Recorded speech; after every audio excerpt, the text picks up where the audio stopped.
Hello. Oh, let me hear if you can all hear me or not. Oh, this is super weird to talk with. I have a noise cancelling headset on, and I can hear myself. But I can only hear it from my internal voice thingy. It's sounds like I'm getting strangled or something. It's super fucking weird. I need to get used to that, I guess. And I fucked up. I hate streaming on YouTube. I fucked up the resolution. Well, so this is the first stream on my gaming computer, and I forgot to set up the resolution, so you guys are seeing it in 1080. No, not 1080. 720? Next time it will be proper resolution. Yeah. This sucks, man. Hey, got it, FPS.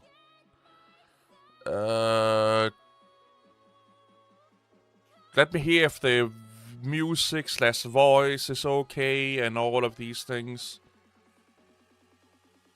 There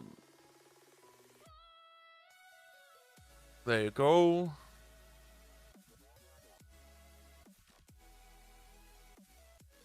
Oh, this sounds so weird in my head.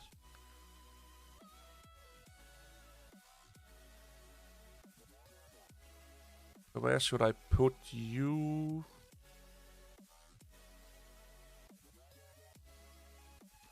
So now it's bitching and moaning that compared to your resolution, you are too high of a bitrate. Well, you told me to use this bitrate for 1080p, 1440p, but I don't fucking know what you want anymore. Open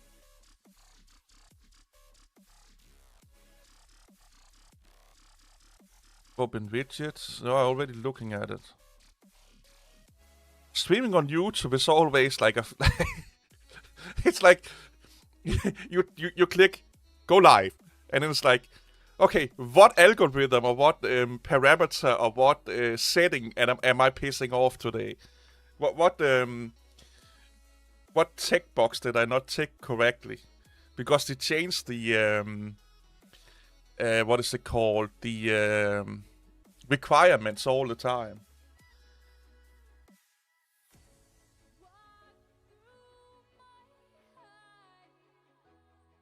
Your microphone is unmuted but have no... So this is my streaming software. Your microphone is unmuted but have no signal. I see waves.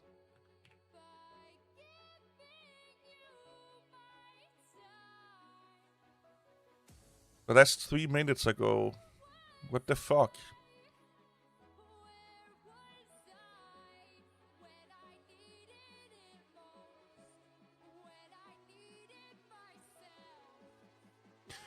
What the fuck?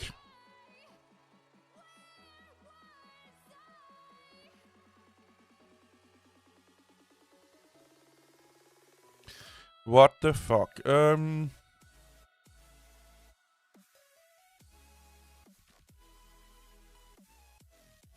Let's see,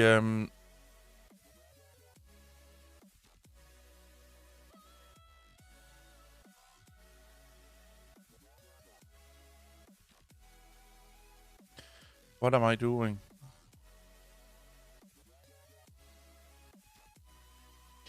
What am I doing?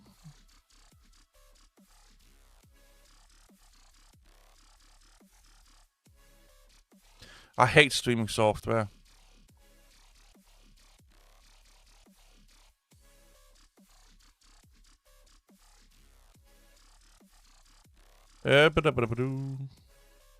Performance mode.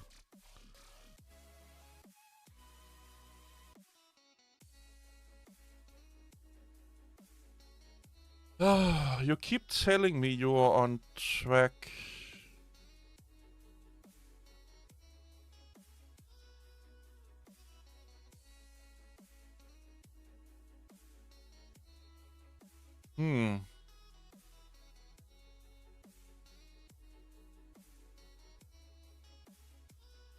Is my stream dead?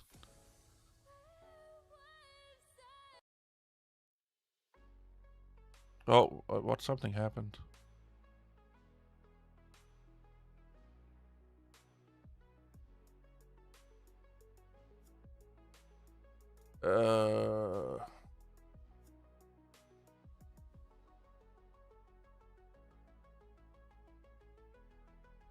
How can I test it?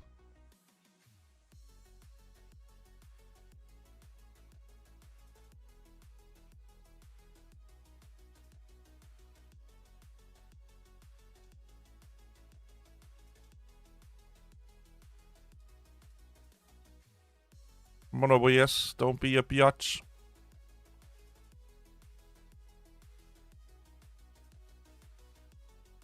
Don't be a biatch.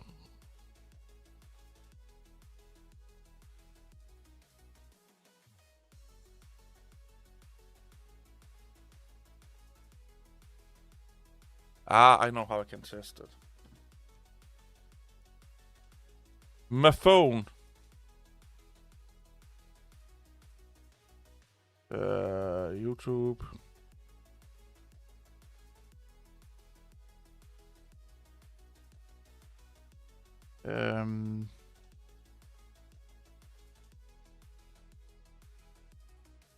Where,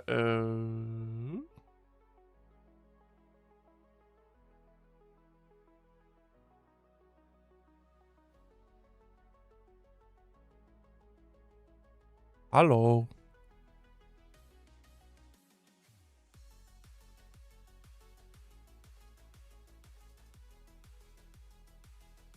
Okay, so my microphone do work.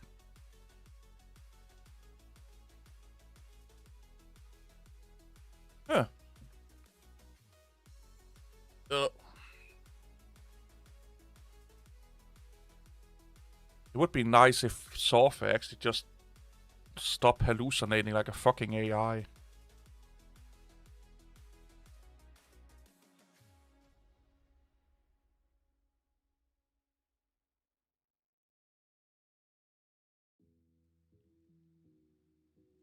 This word here is a new addition to the Oxford Dictionary.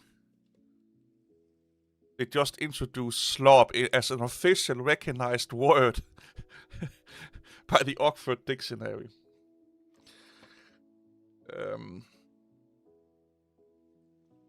That's the contribution that the humanity has, like, for the whole of civilization. This is what we have come down to. Think about this. We are lived for 300,000 plus years.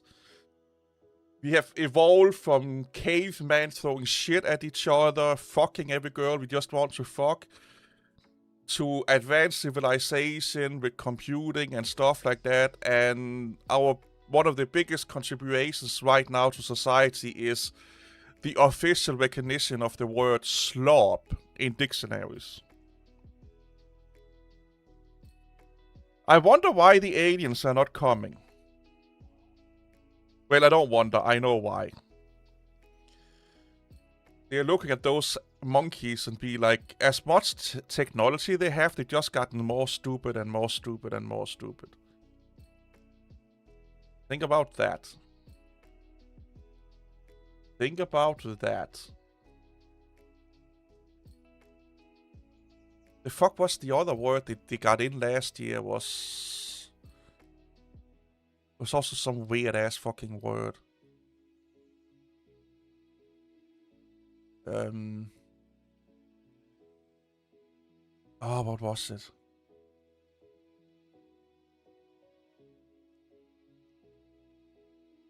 You have to look that up yourself, I can't remember.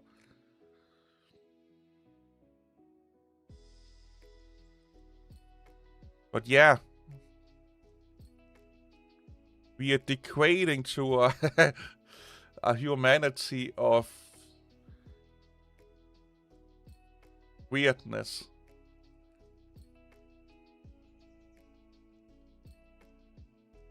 Another fun thing is that, was it 15 years ago? Everyone was afraid, I don't know, more than 15 years, 16 years, so in 2010, 11, 12 is, everyone was so afraid that all communication from now on would be like this.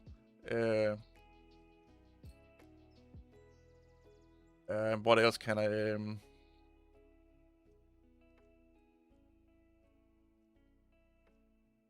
like, it will all be shorthand. Because people were typing so much on their newly smartphones that, you know, LOL, LAML, and all, you know, all of these things we used to type in chats and stuff, like sub and stuff like that. They were afraid that it would be so used that LOL will replace laughing out loud. FYI will be replacing for your information. So no one ever would type for your information. They would just type FYI or nice to meet you, NTMU. That will be the official language because it is more efficient to type. It's not more efficient to read or speak. It's more efficient to type and read, but it's not more efficient to speak. Because our brain is not there. Like, how will you say Nitmu? Netmu? So you have to say NTMU. So it'll be like NTMU, FYI. You know, you have to say that, and that don't sound good in a conversation, so that's why that didn't happen. But for like a good 5 years' time, the linguistics experts, I think the word is, they... can I talk about Linux bad stuff on this stream? Depending on how obnoxious you are about it. As long as you're being civil and you're not calling people idiots and stupid and shit like that, then you can tell us about your frustration with Linux. But here's the thing. Other people may not have that frustration. And it's your frustration. Don't take it out on other people. If you can keep it as just saying, like, Linux sucks because of this and this, because of a technology, you're fine. We all know Linux community sucks. We don't need to beat that dead horse anymore. We're not getting any more erected penises over that talk. That's long gone. We're not getting more girls by telling them that the community is bad. Everyone knows it. The Linux community know that the Linux community is bad. They're just living in an echo chamber with the head up their own asses and don't think it. But I have my own little story about how bad Linux is as a technology that we can go into if you guys want that. I had to ditch Linux full time. Again. It's a great gaming machine. That's about it. Like, if you use Linux as a desktop for anything non-seriously, it's a great machine. It's a great machine. If you just want to consume, you know, watch your Netflix, jack off to your Pornhub, play your games, amazing. If you actually want to do work in a world that is built around being compatible with each other, meaning Linux has to be compatible with non-Linux systems, yeah, no. Put it on a server, not on a desktop. Put it on a server. Or put it in your dildo's mainboard or something like that. Just don't sit and convince us we need another desktop operating system if you can't do fucking audio right. You know. Don't tell us we need a new package format when you can't fucking agree on what package format it should be. And they've been fucking debating that shit for like 10 years now. Like, Microsoft and Apple, they don't need to do anything to what is it called, destroy Linux on the desktop, because Linux on the desktop is destroying itself with the community, mostly because of the community, without anyone's help, and that's because of all the infighting. Microsoft and Apple don't need to stir any shit, because we are so busy right now fighting each other as a community over which fucking package format or cursor icon is the best, that we're not improving what actually needs to get improved. We're just like making another curse icon because I like mine better than yours. And until the collective get their shit together in Linux, it won't take off on the desktop. The only reason it's taking off on the server side is because nobody's bitching and moaning on the server side. We don't have Linux communities bitching and moaning about IoT devices and server room and server racks and virtual machining on the server and deployment schedulers and stuff like that on a server. The people that care about that are companies that make millions of dollars, and they seem to figure it out quite well. You know, they seem to be able to get it to work. Because they, even though they're competing with each other, they still work with each other. Like, they can still talk with each other. They're still following industry standards. Linux on the desktop is like running into a fucking brothel with 10,000 women and guys that all have different STDs, and it's just like, which one am I attracting today? And the one that I'm getting today is the one that I would say is the least fucking, or the best, whatever, however you look at it. You know.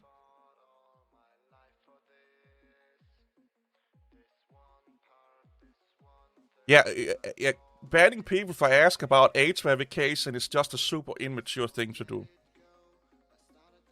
It's immature. If you don't want to say what your stance is about age verification, you just say, I don't have an opinion. Or, I have an opinion, but this is not the place to discuss it. Banning people for asking you is like toddler behavior. It's toddler behavior. But if you want, like, here's the thing with the age verification thing. You know who's the fault of that? You know who the biggest reasons that we need age verification on platforms nowadays? That is because the collective humanity cannot fucking behave. And the lawmakers don't know what to do, so they do shit like that because they don't understand it. It's because Discord don't want to moderate, 4chan don't want to moderate, social media don't want to moderate, which means a lot of young kids get into harm's way. So what are they doing? Well, legislation, it works in a really, really fun way. They take the broadest shotgun they can find that collects that covers the biggest area, and they shoot it out there as a fix-all. And that is going to hurt a lot of people that are in the gray areas. Had we just behaved online? Here's the thing. Think about it this way. If everyone drove respectively, we did need speed rules. If everyone understood that drunk driving is actually fucking dangerous and we didn't do it, we did need enforcement for drunk driving. It's always the few that ruins it for everyone else. And the few that are ruining it for everyone else is because society don't... what is it called? There's no punishment from society or for their peers for them to behave nicely. How many, if you're young enough to drink, you go to a pub, you've probably seen a lot of people go into their car that should not go into their car and drive. We know it's wrong, but nobody steps up and take the keys away from that person. If their friends don't do it and the bartender don't do it, the patrons, they would just say then, like, holy fucking shit, look, that dude, he's so fucking drunk, he just pooped himself. But he's getting out in his Ferrari and driving away, you know. They don't do anything. And if we can't moderate within ourselves, and we see more and more people get hurt, well, then a lot of people in society, they are like, well, we need something to be done. And then the people that can actually make it something done, you know, people that can put in law and regulation, they're just like, okay, what can we do that's the easiest, the fastest, and that catches the most people? And that is making like broad statement legislation. And more people on Discord, 4chan, say, hey, maybe you should not post that, underage shit, or maybe you should not encourage people to do bad things to themselves. Had the community in of itself being able to moderate that, Heck, even the moderators being able to moderate that, we did need legislation. It's that simple. It's the inept inability that society have to regulate themselves is why we have laws and regulations and all that fucking shit. Because nobody wants to be the bad guy or girl. Nobody wants to be the one being the Karen. Not that kind of Karen, but be the one to be like the negative Andy in the room. They'd rather just sit in the corner and talk about it than do something about it. But at some point, we need to do something about it. And now we're getting this age verification. Now we're having people like, oh, I don't like it, I like it. And apparently Catchy OS, which is a fucking weird-ass OS to begin with, is banning people. Well, you have to talk... So you also have to think about freedom like this. There's not just one freedom. There is the freedom that you have to breathe. There's the freedom that you have to take a leak when you have to pee. There's the freedom that you have to masturbate in your own room when you want to masturbate in your own room. But there's also you can't masturbate in public. There's also like the freedom of speech that only works if you take the US version of it. That's just the government cannot suppress freedom of religion and freedom of opinion. That don't mean that YouTube can't do it, I can't do it, Catchy OS can't do it. That's not governed by freedom of free speech. So technically, I think Catchy OS is an American company. They technically is not doing anything illegal. And when Catchy OS talk about freedom, they talk about software freedom. They don't talk about freedom of drinking, freedom of being a nuisance, freedom of blah, blah, blah, blah, blah. So a lot of people that just want their way but don't know what they're talking about, they will use statements like that. It goes against our freedom or the freedom that you're talking about. Well, it's a super nuanced. It's like saying that every color should be black because then it's easy to figure out. You say you like black, why is everything in your house not black? Why is everything you wear not black? Why do you have purple shoes? Well, it's because I just like these purple shoes. Technically, you're not doing anything wrong. And they can still talk about freedom and banning people that ask them questions they don't want to. Because the second you step into their forums, the places they operate, or this YouTube channel, for example, it's like stepping into someone's living room. As long as we uphold the law, they and me, this YouTube channel here, and we don't break the overall guidance of YouTube. So in Catchy OS, there will be the overall guidance of the place they hold their forums. So their service provider may have, you can, host materials of this and this nature. Other than that, they have the freedom to moderate it exactly how they want. Just like I can kick someone out of my apartment for having a beard.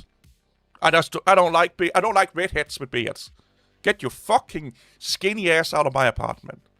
They can't go to the cops, they can't go to the apartment building, holders, the union, or any place, because it's my room. And a lot of people get confused about this because they think because they have access to something, it makes them theirs, and they have rights. You will be surprised at how little rights you have in this world. Even in your own room and apartment that you pay for, you actually don't have that many rights as you think you have. If freedom is an illusion, if you want absolute freedom, this is what you do. And you actually don't get freedom from, but you get the most freedom from this. You save up money. You buy a piece of land somewhere. You put up a house. You get self-sufficient, so you are you're not reliant on societal electricity, water, and stuff like that, because then you don't have to follow the electricity company's rules, the water lines rules, the heating company's rules, and the building association rules. But even if you buy that land, it's still not yours, because the government can still come and take it for you. You still can't fucking do crime on that land. But that's the closest to freedom you can come. And you're still not free. So I get a little bit like triggered when people, but my freedom, like, you don't understand what you're talking about, my friend. Like, you think because you read, like, it's the same with sovereign citizens. They read one line, and you think that covers everything. I have the freedom of speech. Oh, so that means I can say everything everywhere? No. All over the world? No. Because then comes all the amendments and additions and clarifications that nobody reads because it's like 10,000 pages long, but it's a long, boring fucking read. So they just read the things that they like, and they don't actually figure out what does this mean in a governmental sense, what does it mean in a local sense, and what does it mean on a personal sense. They skip all of that. It's so funny that so technically nobody has any right to be angry at CatCOS.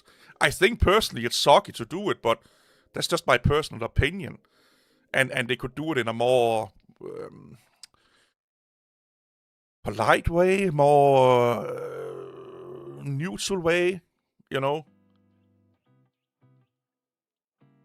But they make the distribution, they host the servers, they pay for the forums. They're the one putting money into it.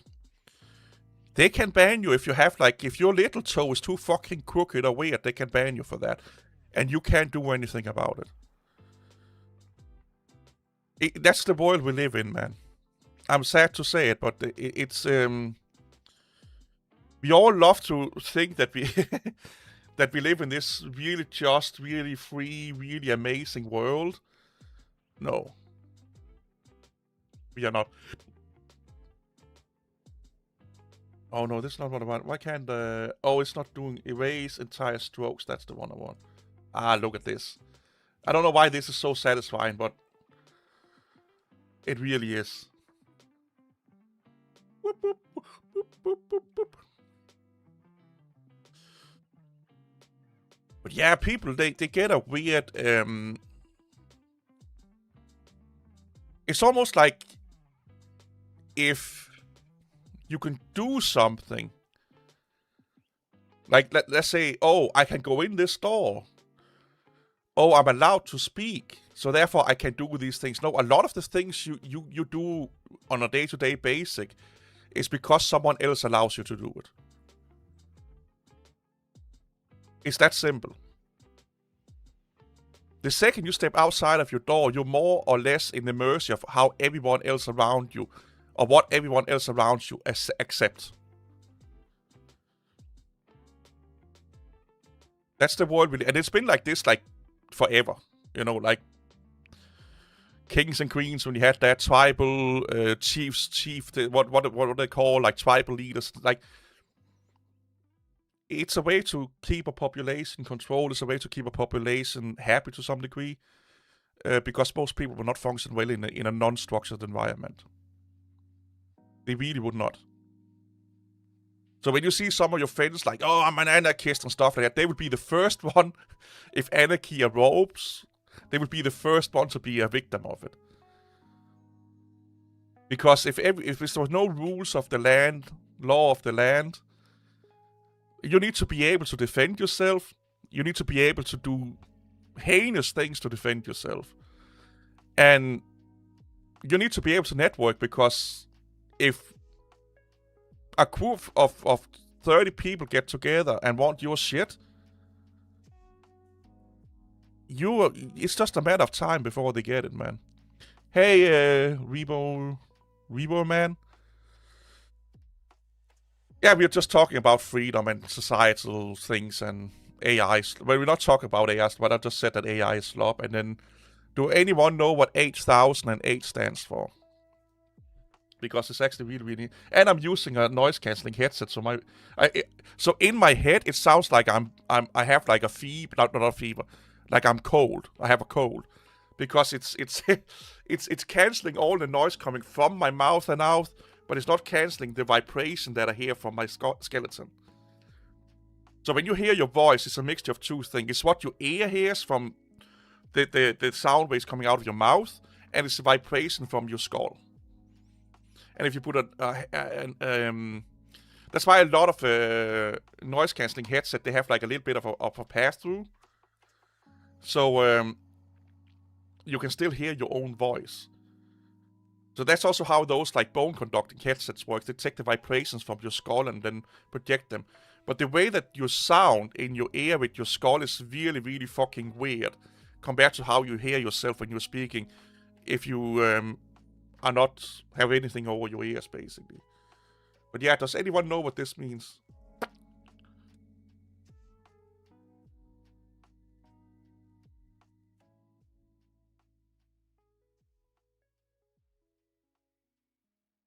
Yeah, Microsoft should do a better job of supporting open document format. Yeah, that's just an illusion. Again, it's this thing that because I do it's kind of what we talked about before, you know. Just because I can speak, just because I have a voice, don't mean I need to be heard. You know, just because I'm allowed to speak, don't mean that I should be heard. If open document format wants to be supported, they have to get bigger. And then we can debate about, just like with Linux, like what roadblocks are there in motion in life that makes it harder for them to grow as a user base. That's what they should be thinking about. It's all about growth. It's like saying I have this little upstart with it's me and my brother. We make candles that smell, so scented candles. And the smell is my brother's farts. Because we think the fart smells really funny. We want 1 billion in investment from Microsoft through the app. How many users do your candle fart stinking app has? Well, me and my brother. Come back to us when you have more users. It's the same with Linux as a desktop. You want to be taken seriously. You want all the big software suites to support you. Get more users. I feel a little bit like Steve Ballmer that says developers. But it's true. You need more. Why should we listen to the small little people where we have a growth of like 0.111%? When we can listen to these over here where we are promised basically billions of dollars if we support them. Or millions of dollars. That's how the world works. I think, again, the world is not fair. The world is not fair. The world is not fun. But the world works in a certain way. Like, I just got fired last week, or this week. And I got fired for stupid reasons. And just because they didn't like me. One guy don't like me, basically. Is that fair? No. Can I do something about it? No. But that's how reality is. Like the meme I have on my thumbnail actually happened. We got a new manager and we butted head because he don't know what the fuck he's doing and he's going to nobody likes working for him, or most people don't like working for him. And he's going to cost that company so much money, if not bankrupt it. And because I told him and exposed him that he don't know what the fuck he's talking about, he got me fired. And there's other people thinking about leaving also. And then the CEO is making excuses and lying about why they fired me. No, I'm happy because here's the thing.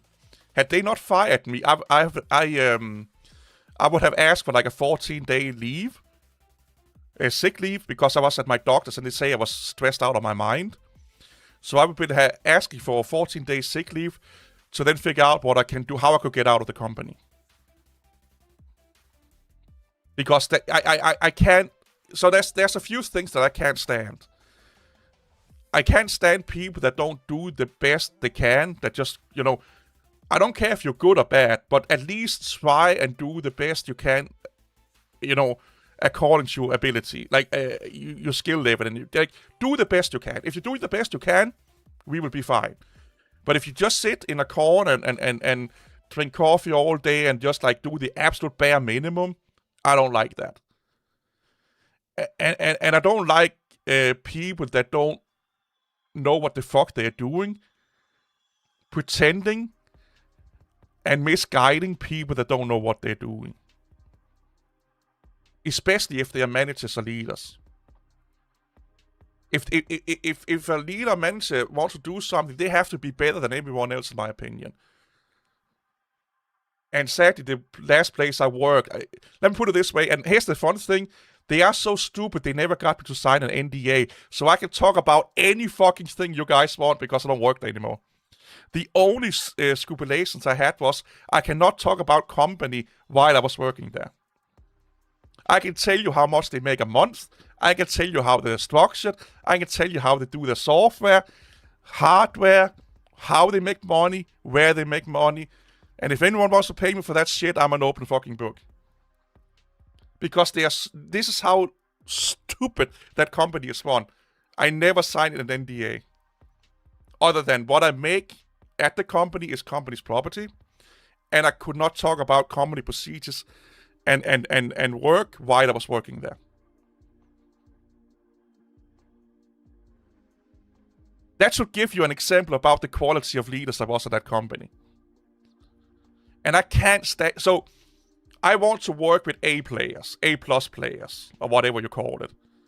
I want to work with people that want to do the absolute best they can in all the way down from the plumber all the way up to the CEO. And if I see someone in that chain that don't do that, if they're not an A player, I call them out on it.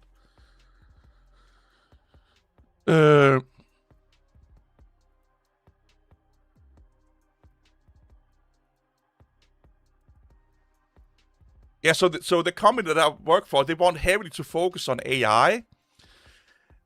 And let me put it this way, in a year or two, they're going to lose so much money on what they're doing right now, if not breaking all their fucking infrastructure. Hey, can I just call you Sunrider? If that's okay?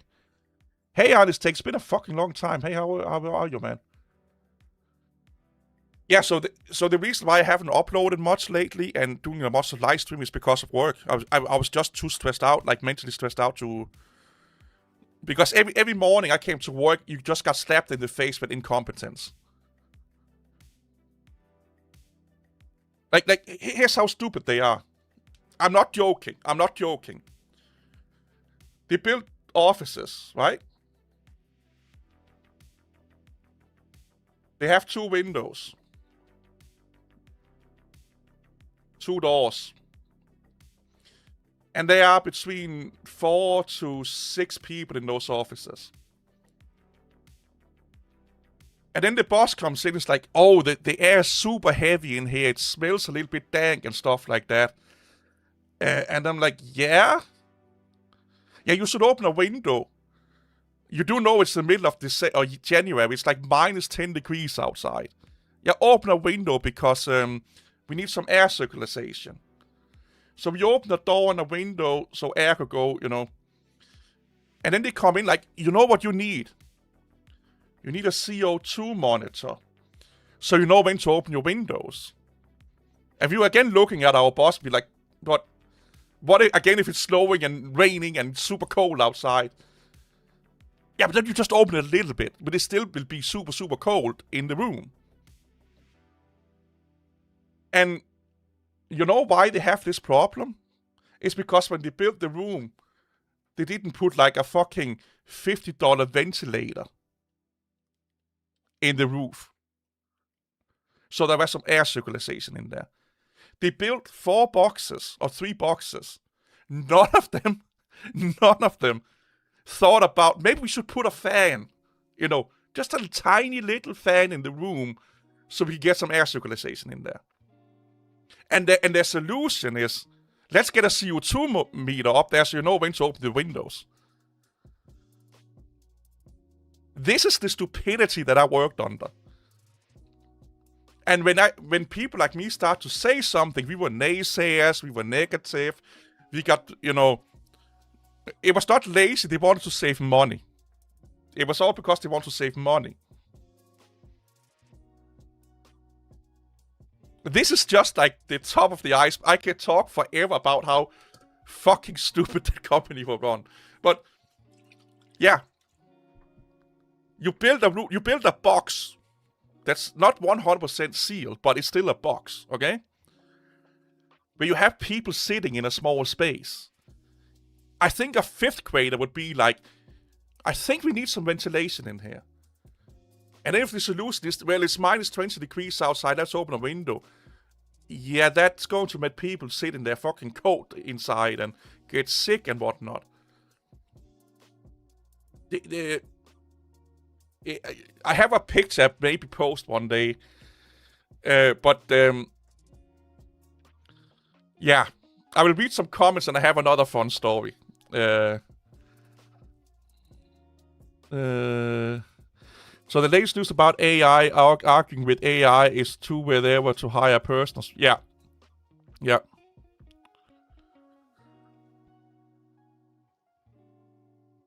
Yeah. They rather have people that are compliant than actually know how to do their job and be efficient in it. Yeah. Because leadership, so the three-letter word people and middle management in incompetent companies, they don't want people smarter than them, but they should hire people smarter than them. That's how you evolve the company, because it makes them feel. It's all about insecurities. It makes them feel insecure. Oh, I hope the private area gets better, Anis, man. Yeah, come back to YouTube. I have a second channel so I have this channel, and I have a second channel I just uploaded where I installed Windows in real time on a super outdated computer. So I think this channel here will be more Linux live streaming, and the other it's just called Kent Jensen is my name, will be like because I got an action cam, so it'll be a little bit more like Michael MJD or what his name is, like installing shit, reviewing stuff, a little bit more non so technical but still tech related stuff. Yeah, AI is such like the reason why people love AI so much is because they don't know AI. It's like to the layman, like so someone that don't know how to play the guitar thinks that almost all solos that a guitar player makes, even if they don't like it, they're like, oh, this is like magic. How can they make these weird sounds come out of a guitar? But when you know how to play the guitar and you understand the guitar, you quickly learn that a lot of guitar players, even in massively successful bands, they basically just play the same shit over and over again. They just move the tempo around or the notes around, but it's the same solo that we regurgitate over and over and over and over and over again with a little bit few added like bends or something like that.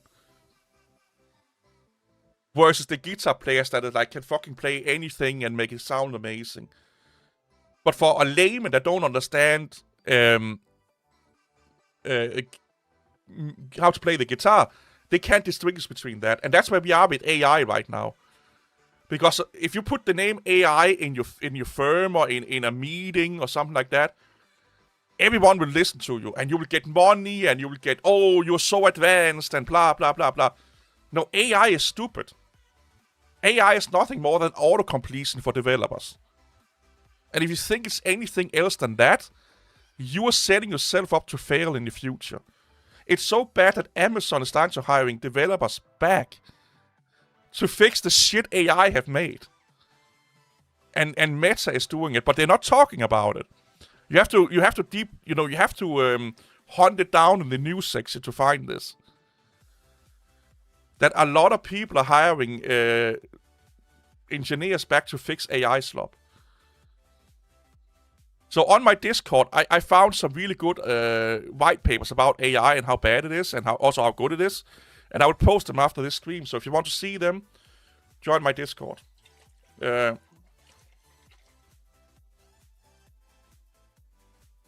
Oh yeah, it is a little bit of virtual signaling. I will see that, yeah. Yeah, it's like clones, yep.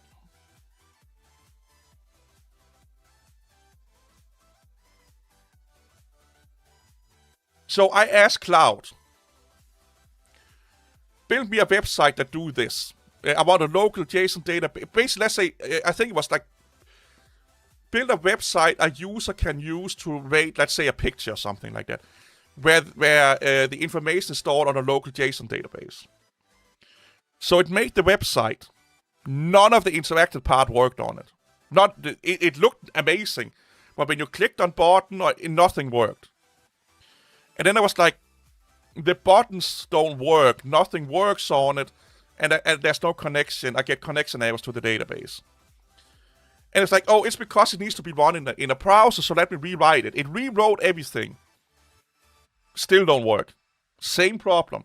Click a button. It's not connected. It missing a semicolon or end bracket or something like that, depending on what button you're clicking on. If you're not a developer that understands the coding language that it's written in, what do? But it still don't work. Then you'll be like to cloud if you're a vibe coder. But dear little AI, it still don't work. I get these errors. You know what it will do? There's maybe a 50% chance it will fix some of it. And asking an AI to build a website attached to a local JSON database where a user can interact with something and the results are being stored in a database. You don't even need to be a developer to do that. It is so entry level, it's not even funny. But then I ask it to test it out, like, okay, make me a convention oven to air fryer temperature and time converter in a website. So I put in what the, let's say I want to heat up a ready-to-eat meal in a convection oven. And it says 180 degrees centigrade for 10 minutes or 30 minutes.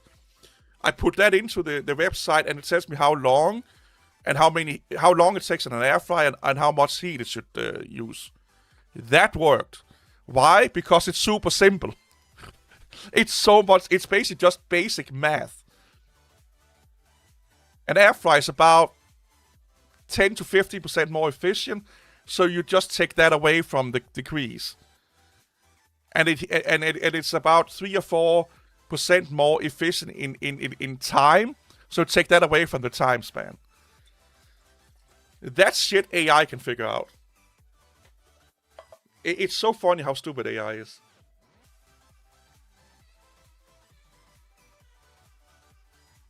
It's and of course, like I was using the free version, so I don't have access to the bigger models. Had I used like the big model, it would probably have worked like 80% or something like that. But here's the kicker. You know how so it's two websites. It has HTML logic, CSS logic. Is it CSS or CS? I can't remember what it's called right now. And JavaScript logic. It put all in one file. Everything was in one file. So if I wanted it to be, like I want the HTML file to be one thing, I want the CSS file to be one thing, and the Java file to be one thing, I have to specifically tell it to break it up into sections. I should not have to do that. It's common knowledge that when you're building anything for production, you don't put everything in one fucking file in case something goes wrong. You modelize, separation of concerns. If I was a manager and I went into Bob over in the, let's say Sunrider, you're sitting in the corner, and I'm like, can you make me a website that converts air fry temperatures from a convection oven in JavaScript, and can you also make a website that rates how hot a girl is and store that in a JSON database? The Sunrider would be like, yeah, let's make the front end first, or however you want to go about it. Or you probably be like, let's make the JSON database first. So you make the JSON database. Let's make the front end first. You will make the front end, which is the HTML. Then we'll do the JavaScript and combine that with the database. And then you may go into theming is typically something you do at last. They will go into be like, okay, let's theme this thing. And you will have a CSS file. I did not have to say, oh, by the way, remember when you do those two websites, remember to separate the concerns. Remember to modelize it. That is what you pay a developer for, or a junior developer. You pay them so you don't have to say that. But you can't explain this to a CEO or a manager that don't know what the fuck they are doing. And this is problems that I have at work, by the way. I had at work. That they want us to do shit. I'm like, but you're shooting yourself in the foot here. Yeah, but it's working. Look, it's working. Yeah, but do you know how it's working? I will figure that out. Yeah. So here's the thing that people don't understand. It takes longer to read and understand other people's code than if you're writing it yourself. Or it takes longer and more inconvenient to read other people's code than if you write it yourself. You know?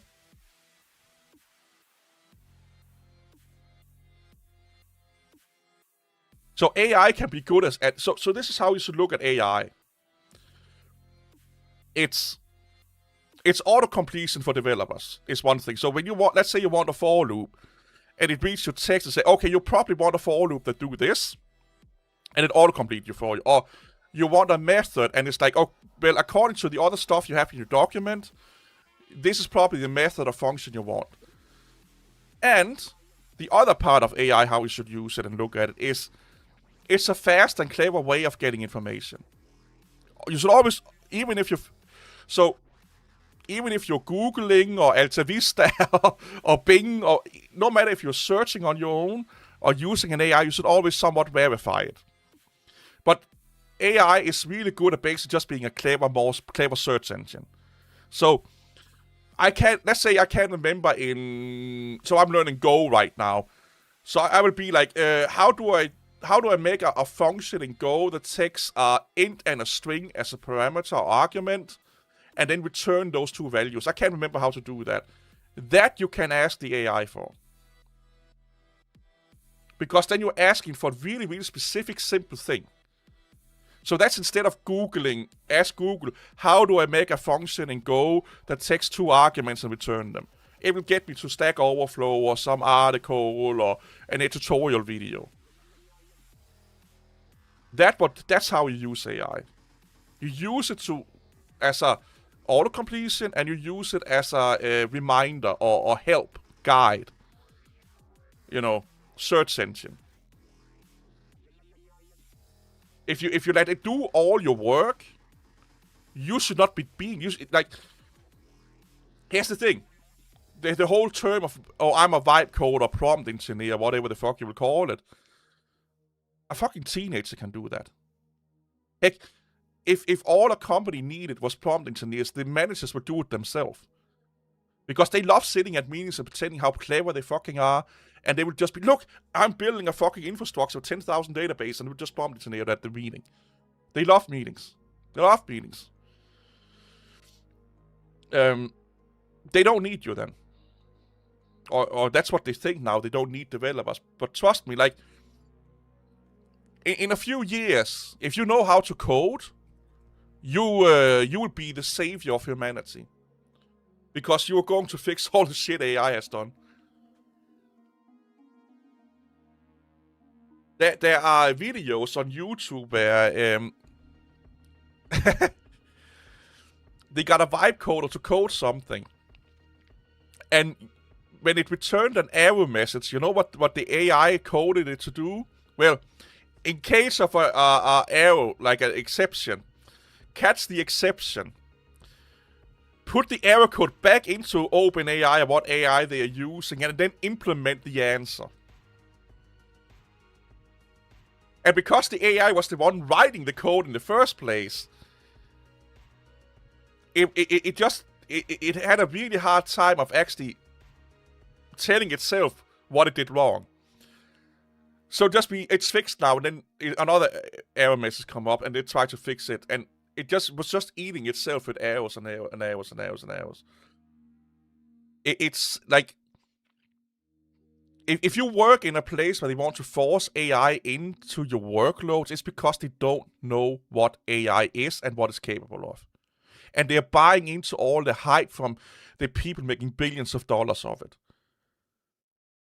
Sam Altman, Elon Musk, Microsoft, they don't give a fuck about how bad AI is. They just care about how much money you can get out of your ass. And if you are a manager, CEO, leader, or friend that are pushing AI onto all your co-workers, workers, subordinates, whatever you'll call it, you are their best fucking... You're suck... Like, they will lick your ass every fucking day, man. They will grease you up like being the most visionary CEO on the earth. Because you're giving them a shit ton of money. And here's another thing that they have found out. That it's more expensive to use agents to do the work that a developer can do, because look at the subscription modeling. Look at the subscription modeling. We are ending up in a place where it's it's cheaper to get a human to code than getting a prompt engineer to prompt an agent to do it for them, because the subscriptions are so fucking high. It's something like some agents is about almost $300 an hour to code for. Like it requires you to pay them about $300 an hour to code. Like think about that. And then if it gets fucked up, you have to pay over extra money for it. Yeah. Hey Parker.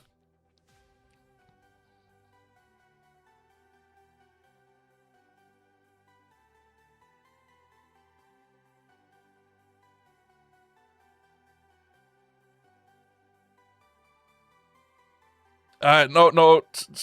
Or ThinkScript. I think it's meant TypeScript. I don't know what ThinkScript is. I never heard about that. But the JavaScripting and the TypeScripting is not close to Java.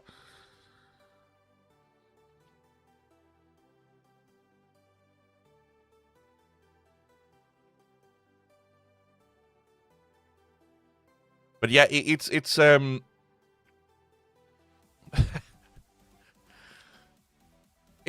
so fucking funny how everyone with the whole AI, like, every financial experts on Earth is warning people with the amount of money being invested into AI that it's not sustainable. Even AI specialists, the people that made AI, made it what it is today, are warning people about how much trust and effort we are putting into AI.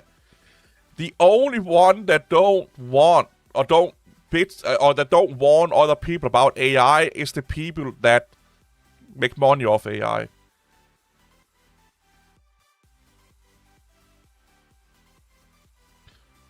ThinkScript is proprietary for the Think or Swim trading. Oh. Yeah, I never heard about ThinkScript. Maybe I should look into that. Dude, I am thinking about moving to Asia, man. I will say it. Like, honestly, the way the Western world is going, like, everyone in the Western world is fighting each other, nobody is woke enough, and now the whole AI bullshit. At least, like, the Asian part, besides of Russia, of course, but Southeast Asia, Japan, and stuff like that, and Korea, they seem to have, like, a really fucking good approach to the whole AI shit.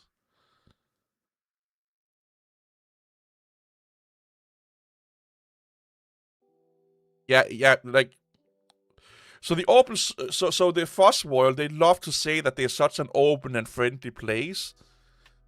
Bullshit! So much bullshit. No, I don't know about that channel. No. So when I want information about AI, I listen to people that have researched AI since the 80s or 90s. I listen to people that are studying society and technology advancements. So, how technology advances impacting society. So, what happened with society when the smartphone took off and when the internet came and all that shit, and then I listen to a lot of financial people because everything is money driven, as you all know.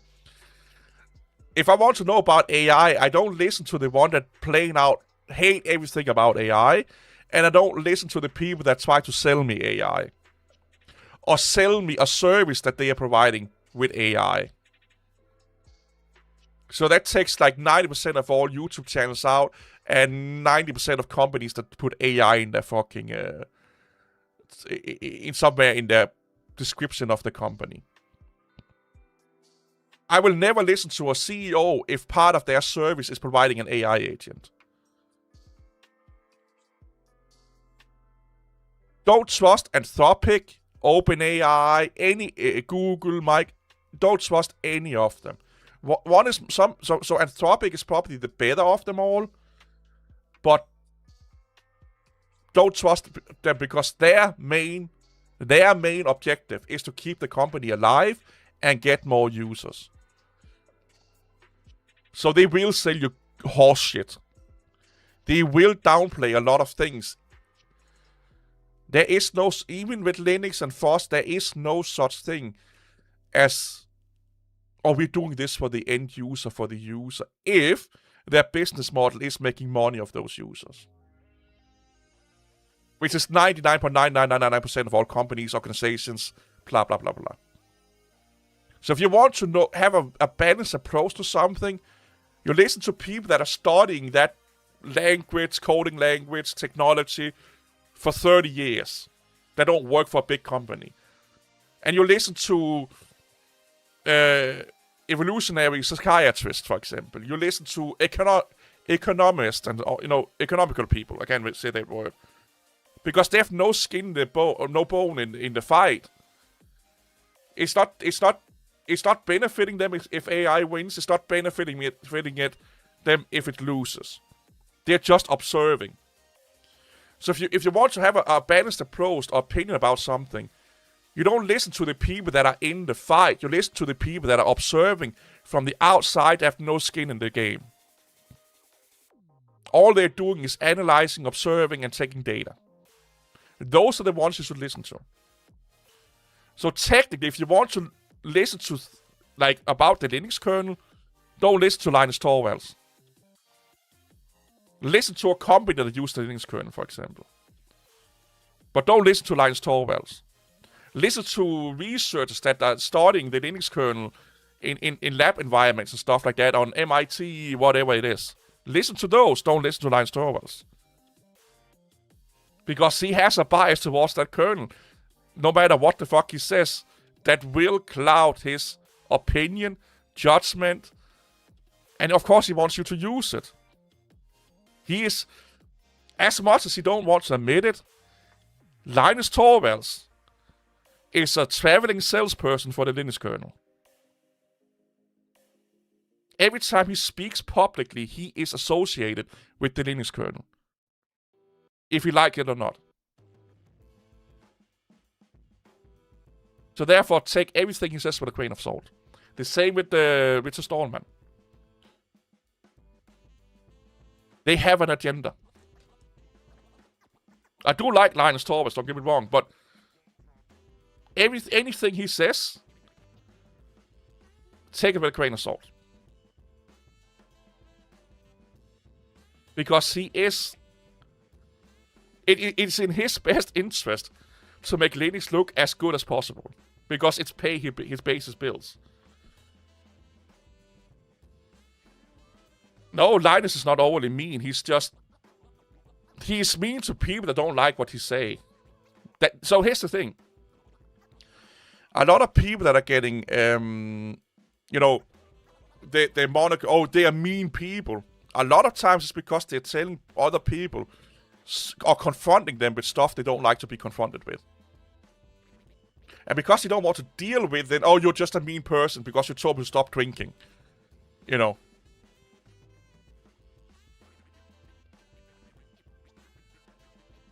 Yeah, Brody Robertson, that's another guy you should not listen to.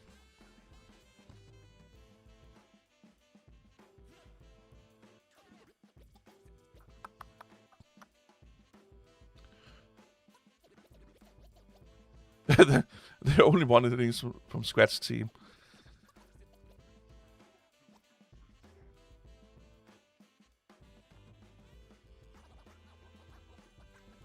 Oh, Park, I know what country that is.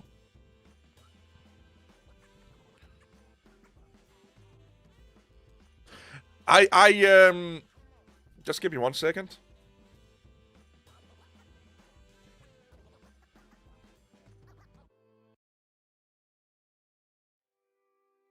Parker, I will. So here's how I look at it, okay? And I'm not trying to be offensive, but it may come across like that a little bit. But the reason why your neck of the wood are so obsessed with AI and delusional about it is exactly because the West is. Because your country wants to be a powerhouse in AI. It wants to be a powerhouse in everything. And we can debate if that's good or bad, but that's just what they want. They want to be the premier top dog in that area. So for them to get noticed by the West, or get taken seriously by the West, etc., etc., etc., they have to be just as crazy. But if you look what your country's doing in the background, actually making useful AI, out competing the West, giving better products that actually fucking works better than the West. So yes, there's a lot of delusion going on in there. But it's a little bit like, let's say you see like 5 people talk. They have tinfoil hats on and they're talking about getting probed in the ass by aliens and stuff like that. If you go up to them and say, maybe there may be aliens out there, but they're probably not based, like take like a common approach, like a logical approach to it, they will push you out of the conversation. But if you go up, yeah. Not only do I have a tinfoil hat on, my testicles is in tinfoil, my butthole is in tinfoil. Because I got probed last night, man. I'm still finding the receiver somewhere in my butt cheeks, by the way. You know, then they will say, you're one of us, let's talk, let's get in. But you secretly just want to infiltrate them and outcompete them. So from a competitor standpoint, it makes sense to act crazy. Because then or act like they are acting is what I'm saying. Because then you become part of the conversation. They're like, you're just like us. Well, you can come in the conversation. And that's the first step, is to be part of the conversation. And when you're part of the conversation, it becomes more easier to outcompete them. I hope this makes sense. If you want to outcompete a competitor, it's actually, so, there's this like philosophy where you should be best friends with your enemy. Because if you're friends with your enemy, they will tell you things you otherwise would never know. If you're friends with people you want to outcompete, you pretend to play. This is what Microsoft have done for years. They're like, let's help you do this technology and let's help you invest into it for them to take it over when it takes off. If it takes off, they take it over. It's because if you're the friend with them, if you're part of the conversation, you know exactly how you either can take over that market or outcompete them.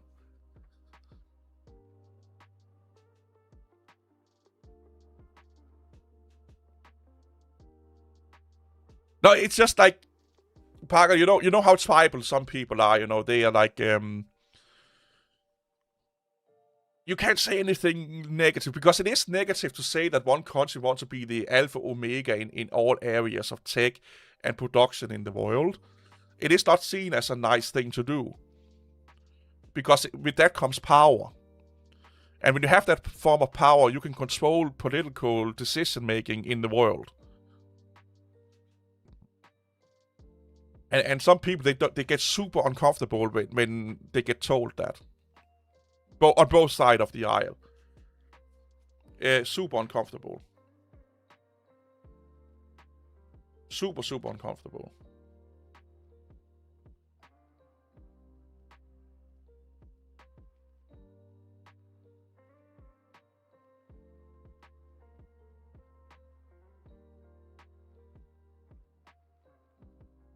I must know Saxon or Dane. So Saxon is like, it's a little bit weird. Because Saxons has a lot of intermingling with Danish people back in the day. So the whole Normandy, Normandy, for the longest time, that was actually controlled and held by Danish people. So they went to England, to the southern England, then they settled in Normandy. And then they liked it so much they stayed there, and they got and they liked the France they liked the French way of life better. So they implemented a lot of the French philosophies into their life with the Danish philosophy or the Nordic philosophies. They become some of the most notorious fucking fighters on Earth at that point. Like, they were notoriously fucking crazy in fights. They were also some of the first ones to become crusaders back in the day. What are they called? Yeah, crusaders, yeah.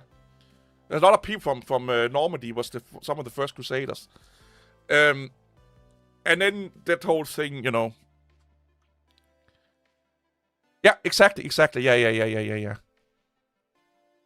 And a lot of Saxon is from that area, part of the world also. But I honestly don't, because Saxons was the one that actually kicked Danish people out of England and then took over England.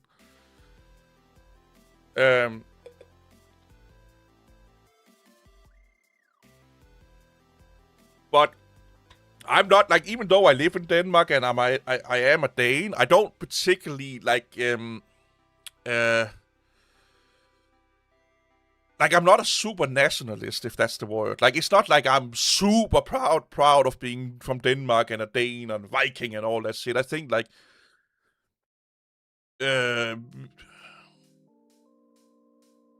I would probably have been, 100 years ago. Maybe. But the way that yeah, no command. Or not command.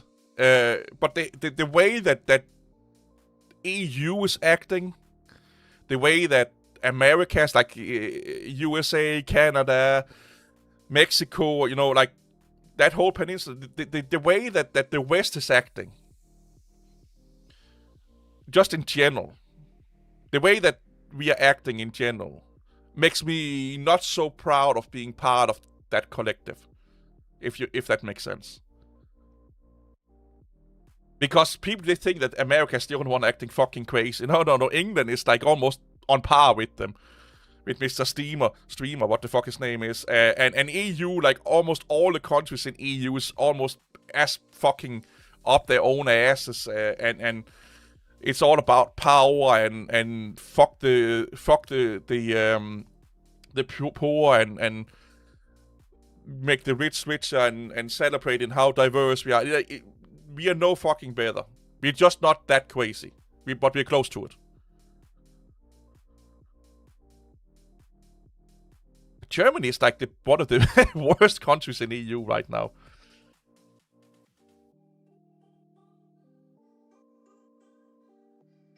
But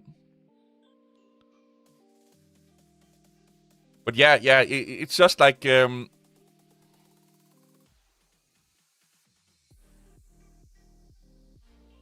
the West has lost their way. The West has lost their way. It's all about fighting each other, like tribalism, like you say.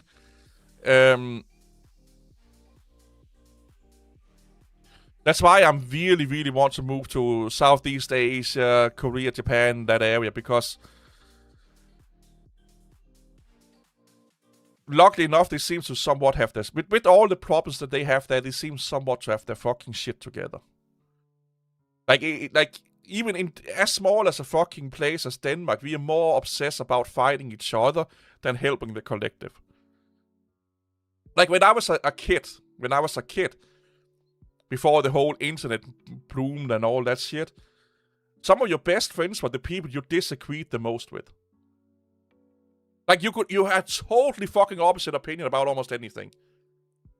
But it was your best friend. You ran around and did crazy shit with that fucking person. Nowadays, people can't be friends with people they don't agree 100% with. That's the problem. And every time I talk to people from, hey, I will say this, Middle East, Southeast Asia, Japan, Korea, and all that shit, you can have a disagreement with them, and you're not their mortal enemies forever. Unless they are like religious fanatics and stuff like that. But like a well-adjusted people from that area, those areas of the world, you can disagree on something with them and you can have a beer like 5 minutes later. If I disagree with a Danish co-worker or Danish quote-unquote friend, they don't talk to me for like years.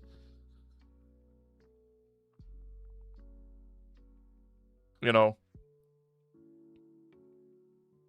And I don't think, as much as I would like to blame the government, it's the people. Because the government is made by the people. We are the one voting those ass idiots in there. You know, like... we are the one that agreed to that system. So... But it's easy to point the fingers and say, oh, we elected a bad one. Yeah, but... Oh, we didn't have better ones to vote on, then don't vote. Just, everyone should just boycott the voting system then. But people are so... they so want to be part of a team that they can't do that. They won't do that. They'd rather be part of a team that they know is bad than be left alone. You know? Yeah, OD, like, dude, get out of that. Don't talk with those, I was about to say OnlyFans people. Don't talk with those LibreOffice idiots. Just, and Reddit in general, here's the thing. If I talk with someone, no matter what it is, and they get their information from Reddit, we can't talk anymore. We can talk, but I won't trust you. Because 99% of the information on Reddit is shit. I don't say you can't get good information on Reddit. But if your source of information is primarily Reddit, yeah, let's talk about growing grass or get a beer or how to hook up with women or, you know, what's the fastest way to drive home from here. Anything that has... Reddit is the perfect example of the Dunning-Kruger effect. Like, Reddit is the Dunning-Kruger effect. Yeah. Oh, we should make... Oh, I have like 4 months paid leave. Because I got a severance package, apparently. We need to do a drunk stream one day. But I think we should do it on Kick or something like that, where we can actually listen to copyrighted music. So if you want... if you guys want, go on to my Discord and we can set it up. Like, we can talk about it on Discord. There should be a link in the description. Because I do have a Kick page, just for that reason, that in case I want to do something where, you know, copyright and all that fucking shit. But I really, really want to do, like, just get pissed and listen to music and just talk. You know?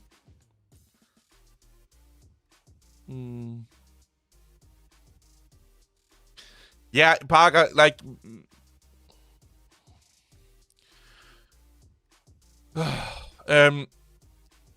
the West say, don't listen to these people over there in Asia and stuff like that, and, you know, especially from the 2 big countries in Asia that starts with a C and starts with an I, but we are no fucking better than they are.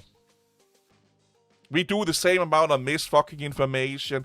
We may treat the population a little bit better, and I mean a little bit better, but, yeah, we are just as bad over here, man. And that's the problem, that we actually think we are better, but we are not. We are not.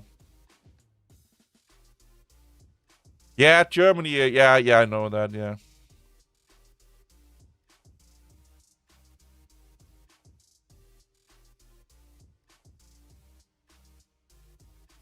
But it's also sometimes comes with, because Germany has the biggest population group of people in the whole EU, and a lot of the problems that we see in the West is because there are so many people in one place. You know?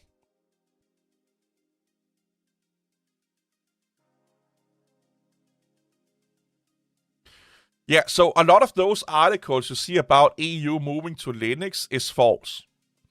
It's a lot of governments and companies having a test office of like 10 or 15 computers where they test if it's doable. If they can. Germany tried it for a few years and they lost millions of euros running Linux. It was so bad they had to revert back to Windows. Almost every company and country that try to be Linux or FOSS only, they either move back to the proprietary world or it becomes a mix between both of them.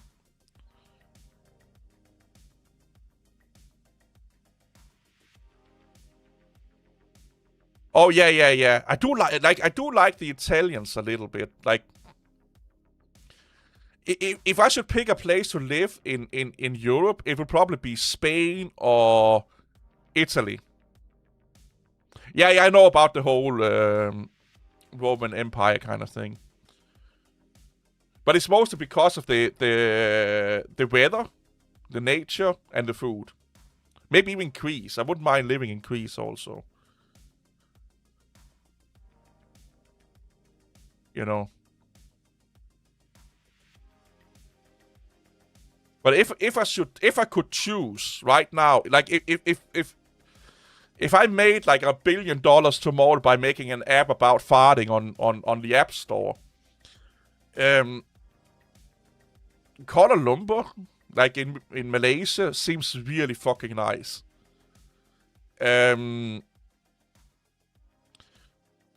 What is it? The Philippines in one of the cities, isn't Manila? They have like a BJGB, or they have like a modern. They have a place that's modern, that's more Western friendly. I would like to live there also. I know Finland is too cold. It's too dark. No. So Malaysia, Philippines, Southern Japan, maybe. Japan is highly up there also. Also Korea, South Korea. Let's make $1 billion and move to North Korea. It's the dream of my life, to become a billionaire and live in North Korea. And nobody has ever fucking said that in life. But yeah, Malaysia, Philippines, Japan, Korea, maybe Indonesia. I don't care much for Thailand, Vietnam, Cambodia, and stuff like that.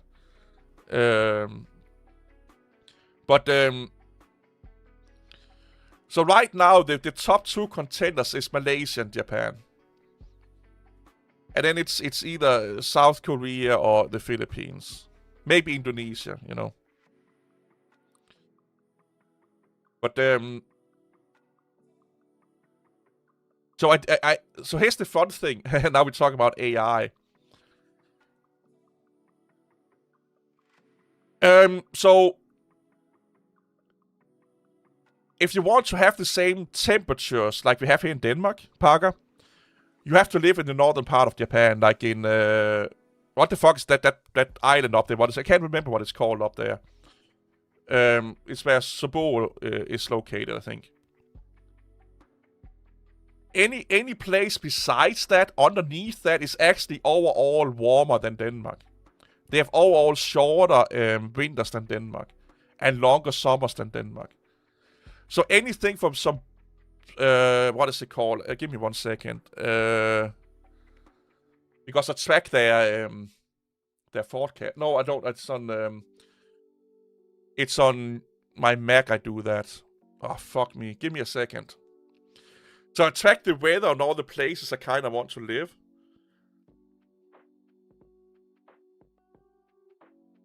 Where's the weather app?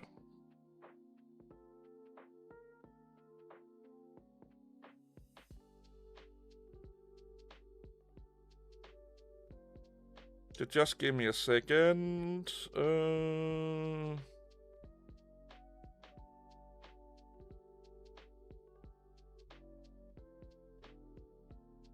Sendai. So anywhere from Sendai and below is Hokkaido. Yes, thank you, Parker. There. If you live up there, you basically have the same climate as in Denmark. But from Sendai and down, like they already right now has like 6 degrees on us in Sendai and below. So anywhere from Sendai and below, I would like living. If it was in Japan. So, but also, I never been one that would like to live in the biggest cities. You know, so let's say that I went to Malaysia. If I should live there, I would be living in a suburb to Kuala Lumpur, you know. Or in the Philippines, I would live like in a suburb to Manila or something like that.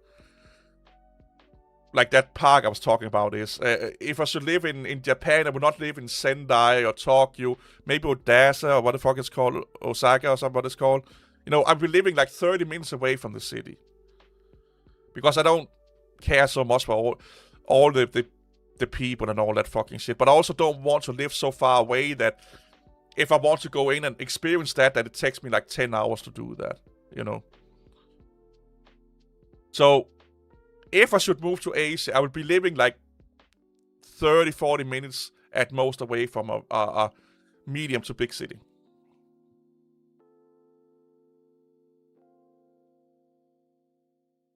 Yeah, the meta AI sucks.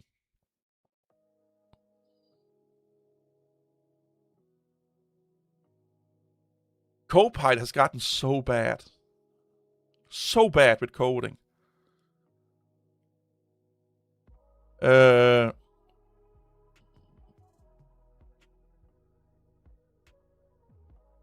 So Arnis, that's not true. They moved back, and it was not Germany. I think it was the northern Germany or something like that tried it out. And they actually lost a shit ton of money on running Linux. Like they apparently there was some compatibility things that made it that they had to work. Like things took longer, conversion of this and that, and backward compatibility and all. Basically, it was not financially viable for them. But also, don't get me wrong, they probably also got, you know, I'm not saying that didn't happen. That probably also was part of it. Yeah, Munich, yeah, I think you're right, yeah. Yeah, Copilot for coding, it sucks, man. I had to move away from it this year. It was almost like over Christmas, it just got like... Before Christmas, it was really, really good. After Christmas, like you fucking put like a syringe in their fucking brain. It can't do anything anymore.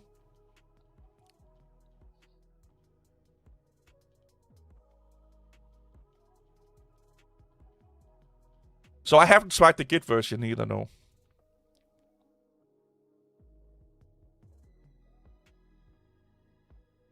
Meow.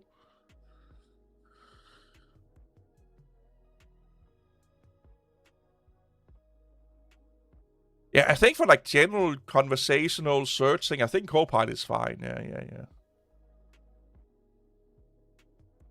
Yeah, Cloud for coding. Yeah, Cloud is probably the best for coding. Yeah.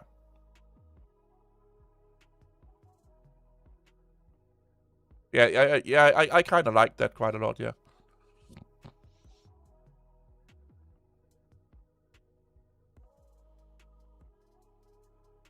And Cloud is also really good at giving you it's showcasing and explaining what it's doing better than most other, in my opinion.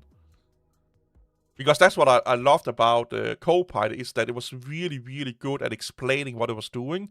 But like I said, over Christmas, like you kicked it in the head or something like that.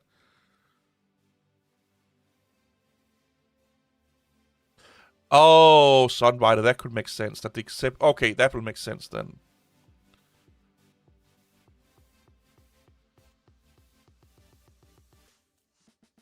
Yeah, Germany has a lot of old open source or FOSS projects. Like, that was why SUSE, before it was called OpenSUSE, was my main distribution for many, many, many years, because this was the only one I could get my hands on. Like, we could actually buy a boxed version of SUSE, either on the internet or in the store that got shipped here. And the same with the Mandrake that was France. Red Hat was somewhat difficult to get your hands on. Yeah, cloud is good. I like cloud, yeah. Will AI bubble bursting affect grocery prices? No, probably not. Sadly not, no.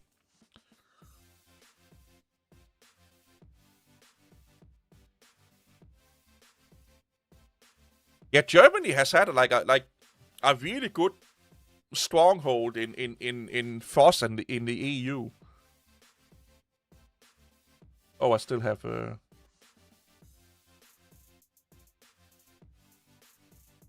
I fucking love Microsoft Whiteboard.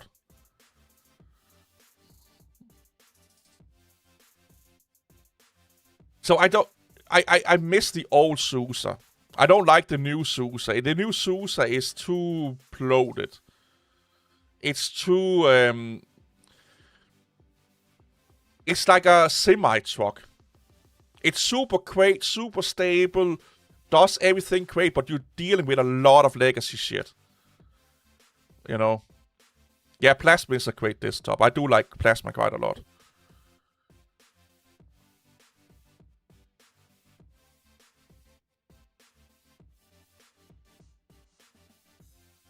Yeah, everyone is so up with the curse ID. Just fucking code on your own.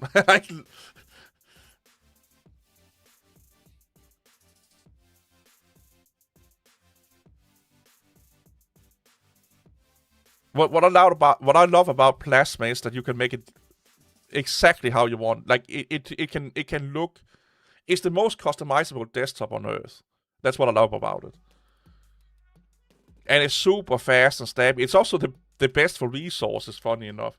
It's the one using the least amount of fucking resources on your system.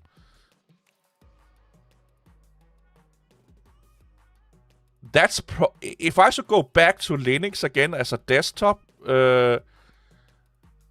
rebuild, man, I would probably do the same. Do Debian stable with a custom kernel, and then just use then import my own packages from other repos or something, or go the whole flat slash snappack route. Yeah, KDE can have its issues sometimes, yeah. But the most stable versions of KDE I've ever run was from Debian and SUSE, OpenSUSE. Also Kubuntu. Kubuntu, Debian, and SUSE. If you run KDE from those, you will rarely have an issue. Yeah, Kubuntu was the last Linux desktop I used before I went back to Windows. It was the one that gave me the least amount of problems with my hardware and stuff like that. And a lot of people say, but I don't have these problems every time I talk about them. Yeah, but it's great you don't have those problems, but I have them. My problems don't go away because you don't have them. Like, it's not like when you say, like, let me type a comment on a YouTube video, I don't have these problems, and next time I boot up my computer, everything is just fine. Oh, someone in the universe must have told the internet that they don't have that problem, because I don't have it anymore. That's why I don't have it anymore. That's not how the world works, sadly enough. And a lot of the problems that I have with Linux may change the day I decide to rebuild my computer and get all the hardware. It will probably change. I don't know.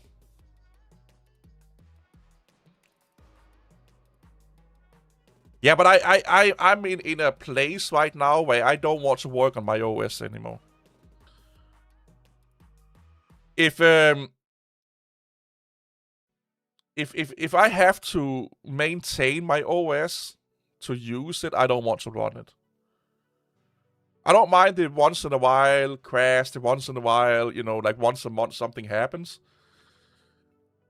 But I don't want to be a system maintainer for my OS anymore. I want my OS to work for me and not me working for it.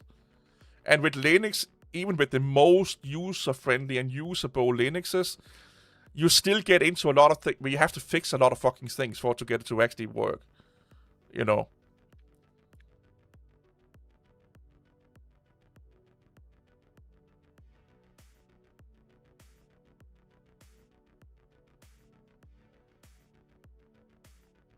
And it's just like, but I get it. If like, it was fun for me to do that for like 20 years. Like, for the first 15 to 20 years of me running Linux, I love doing that shit because I learned something. It was interesting, and I didn't really. So this is my thing. I didn't really do anything important with my computer. But the second you were like, every time I have to fix something on my computer, I'm either losing money, time, or I'm getting behind on something that actually are important. Like like this is actually making me money, or this is actually improving my life, kind of thing. Like it's hindering those things. Yeah, I'm not using it. But if my computer was just like a big playground, I only use it for consumption and play games. Yeah, I would fuck around with Linux all day, because if it breaks down for a day, I just don't play games for that day, and then I can fix it. But if I need a report done, or a coding project done, or a consultant job done, or whatever, I don't want to have my OS just say like, you know what, today you don't get any work done because I want to throw a spanner into your fucking life. Yeah, no. And that's why I think a lot of people that like Linux on the desktop are people that don't have any really important work that they do on the desktop. Linux is that important work.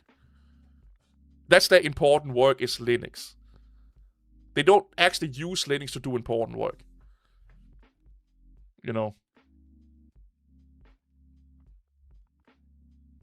Yeah, I don't want to dual boot anymore. Well, I do that a little bit with Mac OS because I have a Mac Mini. So it's not technically dual booting, I just switch screens, but here's another thing.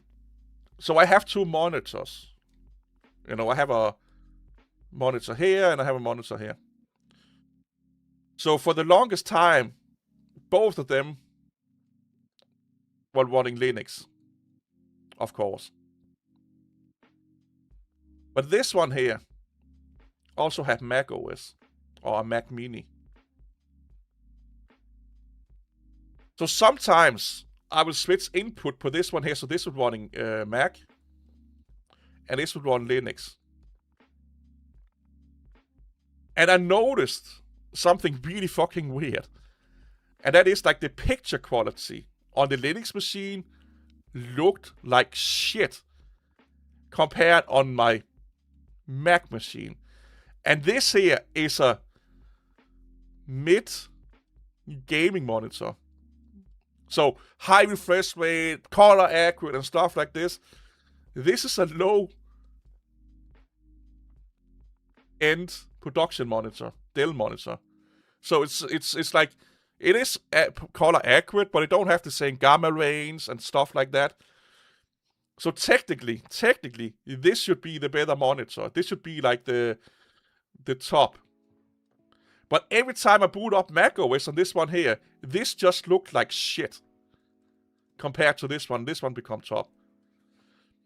So I got into some research, and that is because the way that Linux uses the driver stack and display stack, monitor stack, built in with either X-Wayland or Wayland or X11 and all that fucking shit. It basically desaturates and decolorizes. You lose a lot of information, so to speak, in the way that Linux out of the box is handling or displaying your picture. So if you do like an A and B, like you can have a movie or a picture or a desktop on a crappy monitor looking better than your 3 times more expensive monitor on Linux, because out of the box, Linux render engine is so bad. So bad. But here's the thing. If you run Linux on both of them, and you don't do the A and B real-life comparison, you don't noticing it. Because I never realized that my Linux machine was so bad with colors until I booted up macOS on a separate color and had those screens right beside each other and looking at them at the same time. Because I ran Linux without booting up my macOS for like a month, and Windows for like a month. And I was like, yeah, this is fine, this is great, like great picture color quality. Looks amazing. And then I booted up Windows. I had to do something in Windows. And on my second screen, the one that's also connected to Mac, I took the HDMI cable out there and plugged it into my Windows machine. And I'm like, why does it look so more vibrant? Red was more red, black was more black, white was more white on my Windows machine than on my Linux machine that runs a more expensive monitor. So then I booted into Windows or Linux again, and both screens were running Linux, and like, yeah, this looks amazing, and blah, blah, blah. Then, there's an update to Mac OS, so again, my second monitor, the one you see that says Mac, that ran Mac OS, while the one that says Linux ran Linux. And the one that ran Linux had, again, a 3 times more expensive monitor. That was 3 times better. It had HDR and all of these fancy things. Better color range and all those fancy things. And my crappy old Dell production monitor looked like it was like a $4,000 monitor compared to my Linux monitor. Out of the box. And like I said, I did some research, and it's because apparently, unless you tweak a lot of settings with either Wayland or X11, it does something. It gives you a subpar picture experience for some fucking reason. You have to go in and alter saturation and all of these fucking things for you to get actually like a proper representation of what your monitor actually can be like on Linux. Where on Windows and Mac OS, it just does it automatically. Mac OS has even profiles for both of my monitors out of the box to make them color accurate. But out of the box, again, if the distribution maker do that for you, you don't have this problem. But basically, when I looked at my Linux monitor and my Mac monitor, it was almost like you took all the colors and just put them down 10%. Saturation, put it down like 1 or 2%. It just looked more washed out and not so crisp and stuff like that. But again, if you don't do that A and B comparison in real life, you just think that it's normal. Because the Linux, like, when I ran Linux, it was not so bad. You know, it was not like, holy fucking shit, this is super bad. I didn't noticing it because I didn't have a better comparison, if you, so to speak. So I was just like, oh, this looks normal. And then when I booted into Mac OS, I was like, no, this don't look normal. Then I booted in Windows, and no, this don't look normal. So apparently, unless the distribution makers do these tweaks, when you're running Linux as a desktop, they are not utilizing your monitor as its full potential. Or they're not giving you a proper representation of how your monitor looks. Or what picture quality your monitor can do. Which is super fucking weird. Super weird.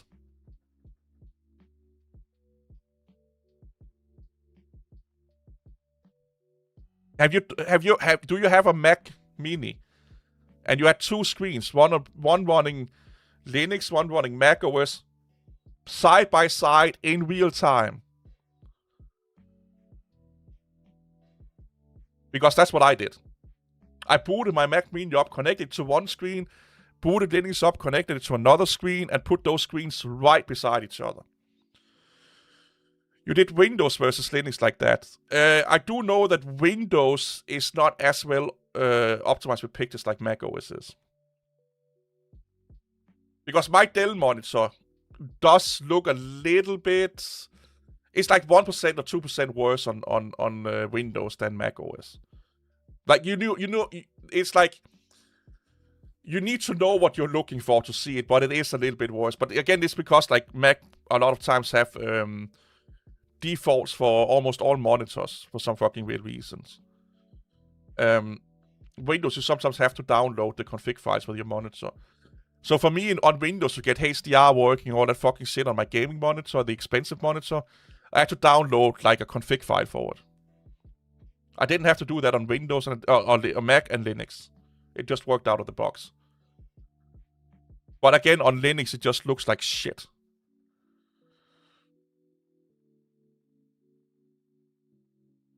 Mm.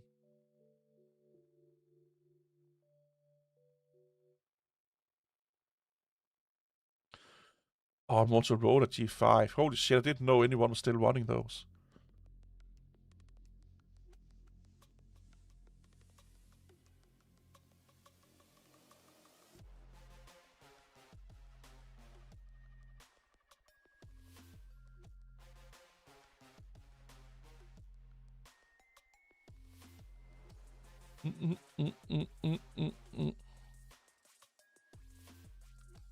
I will also say that, like, the difference between these two monitors, it is like I'm not joking.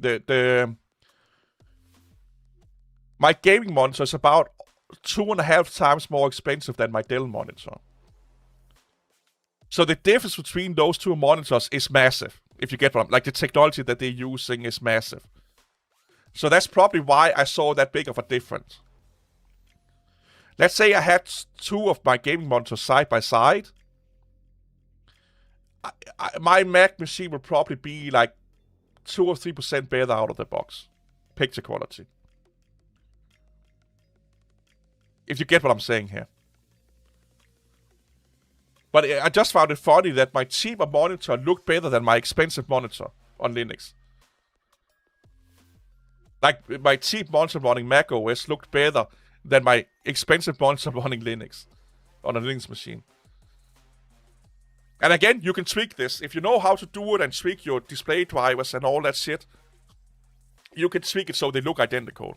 And some distribution makers do that. I just can't remember what distributions do that. I think Mint does. I don't know. But when I researched it, some of the articles I read, they were showcasing some of the distributions that try to, fix that problem, basically. So it could be that you're running one of those distributions to actually go in and tweak those settings.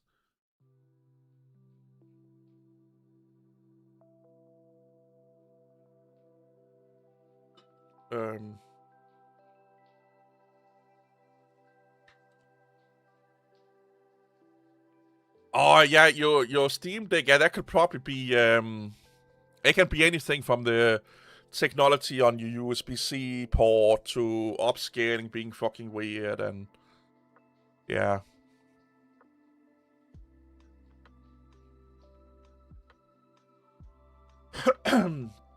So I have a OnePlus 13R now. I actually really, really like that one.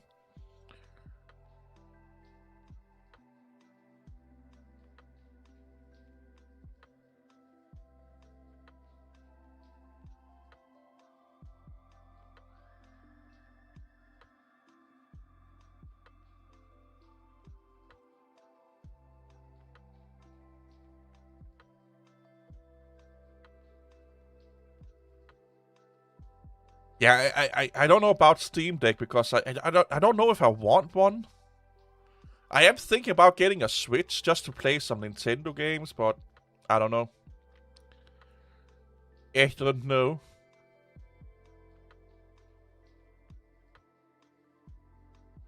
Maybe, maybe not. I don't know. And one of the main reasons why I like the Switch more than Windows and Windows handheld, because I do have a MSI Claw something, but it's big and it's loud and it holds like power like an hour or something like that.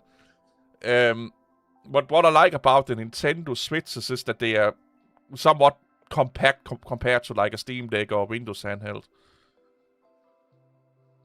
Like, I don't want to hold like a fucking garbage truck in my hand just to play games in my hand. If it's not like handheld gaming, it has to be light, small, good battery light, and of course have good games. And I think the only one that really do that is like the Switch, that ticks all of those boxes. Yeah, I know someone that has a Steam Deck, and every time she games on it, she just plug it in the fucking wall, and she's tethered to the wall. So I'm like, yeah.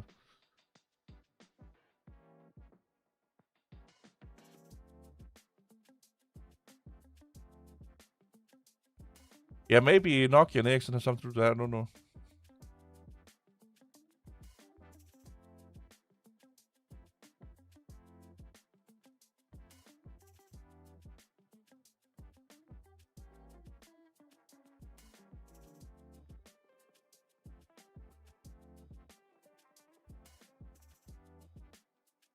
I thought China still used a lot of OnePlus.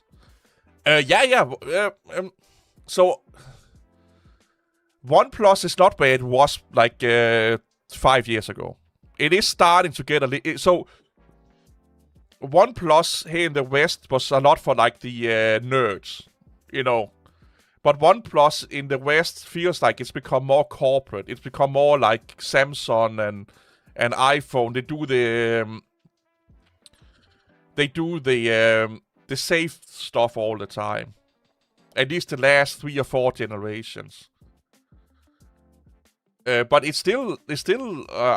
I see them out and about quite a lot, to be honest.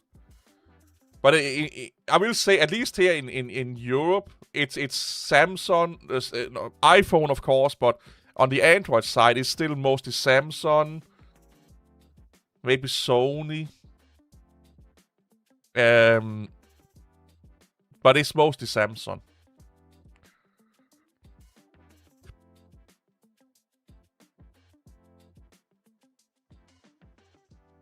Yeah, so mine is not the flagship, it's the 13R that I'm using.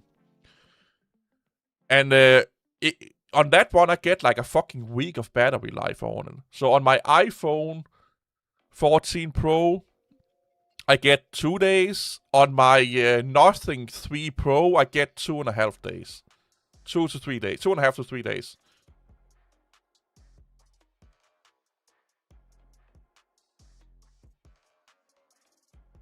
And I charge my OnePlus like once a week, about once a week.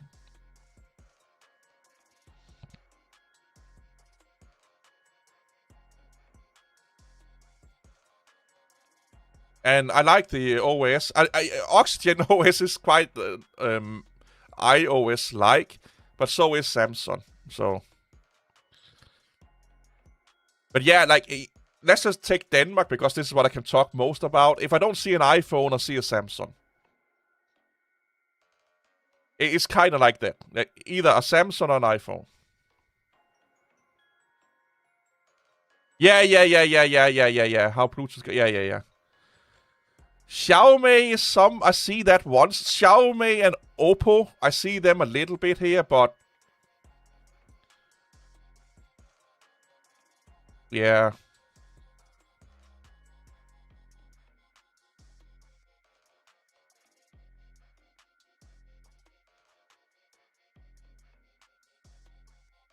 So I worked with a girl that she travels a lot in China.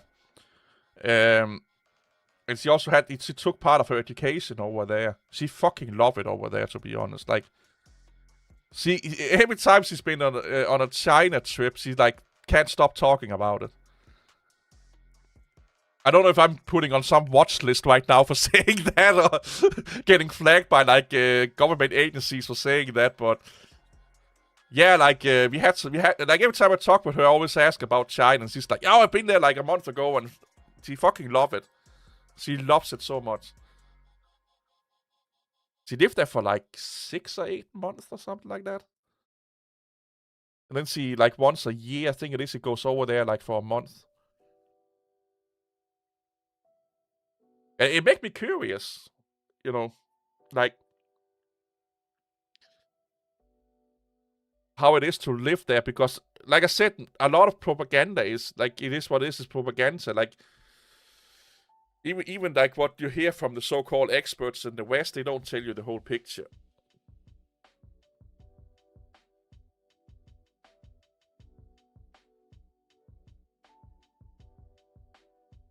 Just like, who the fuck was it that said that in EU said that Asia was like a jungle? That's what we get told a lot. Like, if it's not EU or America, they are like shitting on the floor, fucking each other's cousins, taking dope all the time, and stealing other people's shit. And if you go outside and you blonde women, you will get raped I can't say that word. You will get used and abused the second you stepped outside of the door. If you're a handsome guy that think they have money, you will get drugged and all your money will get stolen. That's kind of how the view of Asian generalists. For if you ask like the people that know what the fuck, like the politicians, you know. The ones that is heavily involved in politics, that's what they will say.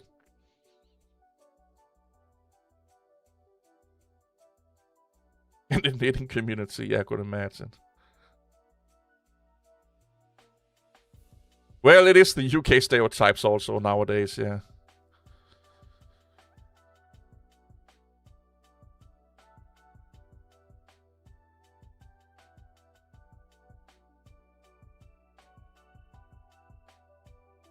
But I do like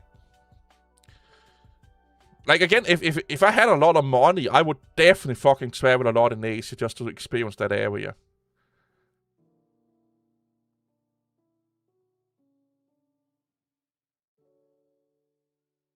Yeah, exactly, Parker. You're right. You're right. Yeah, you're right. But it's because China is more advanced, that in quote advanced, and has a bigger military, and is more of a threat to the Western viewpoints than Vietnam are. Vietnam is still building from the Vietnam War.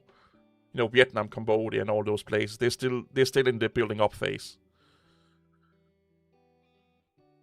Where China is a massive powerhouse right now.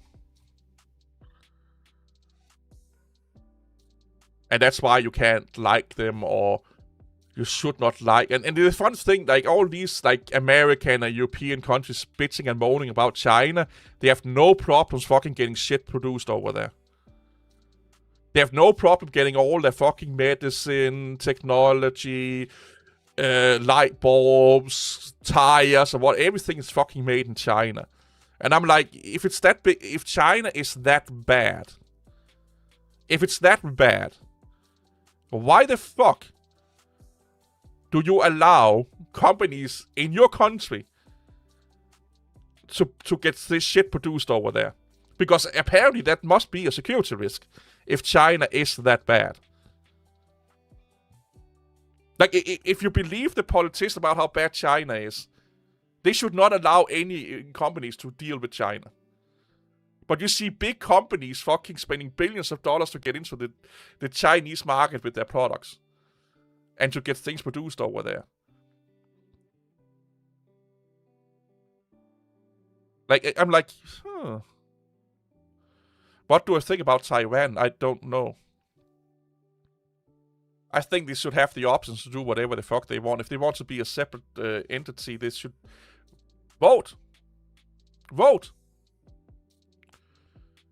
What do people in Taiwan think?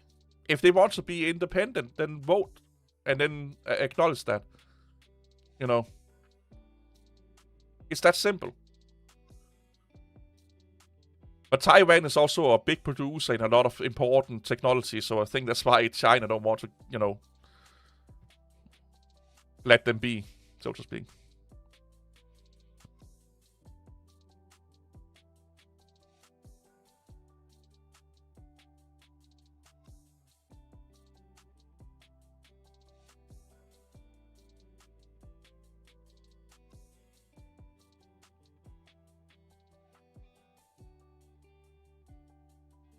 Oh yeah.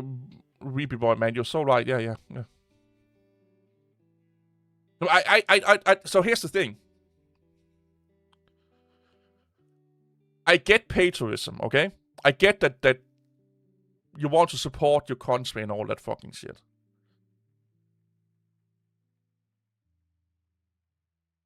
But you should not be that fucking aligned to one place. It's just a place you got born, okay? Running around saying this place is the best place on earth just because you got born there. Something happened that you had no control over. And you lived most of your life there, and therefore you think it's the best. Yeah, everyone that is born in a place and lived there most of their life there think it's the greatest place on earth because they live there. It's an illusion that they have to live with, unless it's so fucking... it's so awful that, unless it's fucking North Korea. Of course they think that. And that's also why you see a lot of... It's a fun evolution you see with soldiers a lot. They go into the army because they want to be patriots, and they want to, for the country and all that fucking shit. They get put into situations where they have to do a lot of fucking shit for the country that don't make sense. They come home and the country just say, fuck you. They don't help them. They don't do anything to rehabilitate them. And they're just like, oh, thank you for ruining your life. And thank you for ruining other people's life. Get the fuck out of our buildings. And if you need any fucking help, you better fucking be prepared to fight for that as much as you fought in where you fought at. Because we're not going to give you anything if you don't have to. So they come home and they are like, what the fuck is going on? And then they realize that all of what they fucking did for God or Queen and country or whatever the fuck you will say turned out to just mean nothing. Because all they did was what one fat fucking idiot in an office told them to do because it was benefiting them financially or it was benefiting them in some other trade deals or something like that. It was not because they want stability. It was not because they want democracy. It was not because they want to free oppressed people. There are many, many oppressed people that need to be freed. Why the fuck are we not freeing them? We are only freeing people that are oppressed when it's benefiting us. And a lot of soldiers realize that. And then they get even fucking more depressed. Of course you would be depressed, But, like, when you see a lot of, like, especially in soldiers, because they're, like, most people that go into to serve their country in some way, shape, or form, it's because they really, really like their country. And they do, like, a service to their country, and they figure out that service they've done to their country, no matter how, you don't have to be, like, a top-tier operator. It's like being a mechanic in the army. Just when you do something for your country, and you realize how little your country actually give a fuck about you, that's when you realize all of that fucking shit. But we are bringing democracy to them. They are oppressed and blah. Why the fuck have we not eradicated? We can eradicate fucking North Korea in a blink of an eye. Like, if EU and America really, really want to free oppressed people, they could take away the fat fucking idiot in North Korea in like a day. But they don't want to because then China will get angry, Russia will get angry, and it's not really benefiting them. They're not getting oil or anything. They're just getting, other countries a little bit mad. So it's not benefiting them. So that's why nobody in Europe or America is doing anything about North Korea right now. But let's go to the Middle East because they will get cheaper oil. Or cheap production. Like, it's when you realize that fucking shit,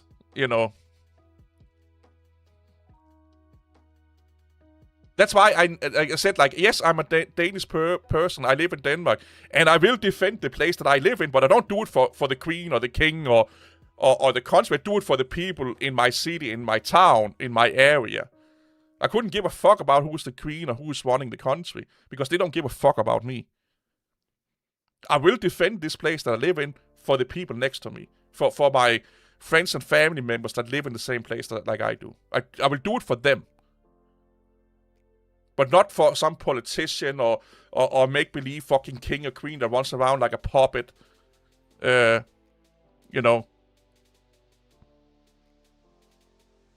that's the mindset that most people, they come to when they realize how little everyone gives about them. But that also means that if I move to Asia, for example, let's say I move to Malaysia, well, then I will do that for Malaysia. Because that's where I live. I will defend the place I live and the people and friends around me where I live. Because it's benefiting me. So let's say I moved to Malaysia and Denmark got invaded by Sweden. I'd be like, unless it's like my family got like hurt a lot, I would be like, yeah, who gives a fuck? Just let the crazy Swedes take over Denmark. It probably, I don't know if it would be worse or better, I don't fucking know. And I would probably help my friends and family get out of Denmark. But I would not be like, oh, I'm called to arms. I have to put on my Viking helmet and go to Denmark and defend it. I'm just like, fuck it. Like, am I getting any pat on the back for doing that? No. I'm just becoming another fucking cannon fodder. It's just like, no. Oh, Sunrider. I could not get an American citizenship for what I just said. This is so un-American as you think it can be. It's so un-American as you think it can be. Because America is all about America. The greatest country on earth, the greatest people on earth. We do everything for America. And I'm sitting right here and say I don't give a fuck about America, Denmark, or whatever country on earth. I only give a fuck about the place that I live. I only give a fuck about the place I live. And even there, I don't give a fuck enough that I want to go out and take other people's whatever they have away, just so my country or where I live can get cheaper or whatever. I would done it 10 years ago, 15 years ago. Now, I will not do it. Not after I've learned all the things I've learned since then. Because, like I said, you want to do something good for the world, get fucking fat, whatever, North Korean guy off the table. If you really want to do something good for the world, get him off the fucking table. You know, go to the really, really bad places where they really oppress fucking people. Sell their kids to, you know, blah, blah, blah, and whatever. Go after those places. But funny enough, EU and America only wants to go and attack places where they get a benefit out of doing it. Funny enough. If there's no benefit other than actually a humane benefit, they won't do it. They won't go and do it for humanity. How many people are living in North Korea? Even if it was only 10,000. As a stable, educated, evolved society, should we not want to free those people? Just from a pure humanity standpoint. Should we not want to go and free them? No matter who we make mad and how little oil we get back from it or whatever the fuck it is. No. And that's the reason why they don't. That's the reason why Denmark or Germany or EU or that's why nobody do it. Is because there's no benefit for them to do it. They don't benefit from it. And that's why you realize that most wars is not about liberating or do good. Most wars is about, well, we could debate this for 10 years or we could just put some soldiers in because you are a little bit of a weirdo. You know, you fuck sheeps in the country once in a while. So, let's, instead of negotiating to get cheaper shit from you, let's just eradicate you. Because you're hurting our bottom line, you're hurting our production line. Sunrider, you have no idea. I basically are telling you exactly that I will not do what... This is the American philosophy. They will only do something if America benefits from it. They will never go to South Korea and take him off. Because America is not benefiting from it. Oh, sorry, not South Korea, North Korea. I'm exactly saying you what I think is wrong and why I am not aligning with any governments, so to speak. Because America only do shit that benefits America on a political or power structure. They don't do... They rarely do anything to just be like, you know what? These people have been oppressed for so long, let's... Yeah, but... Again? Go look at what they are... what is it called? Go look up Joe Kent. And go figure out why he resigned from... What is it, like... he was a counter-terrorism advisor or something like that resigned like a week ago or so. Go... do some research on that dude and why he's not in the government anymore.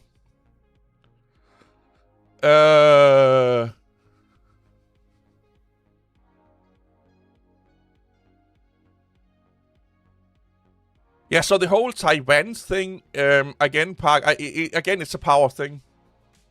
It's a power thing.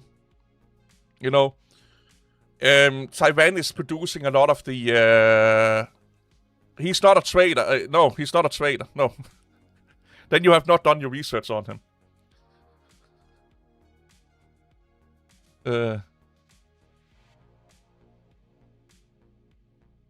Yeah, no, he's not a traitor.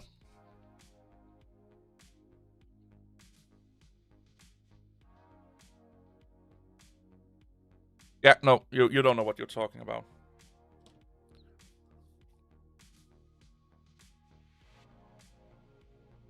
Go watch the interview he did with Sean Ryan. He did one last week.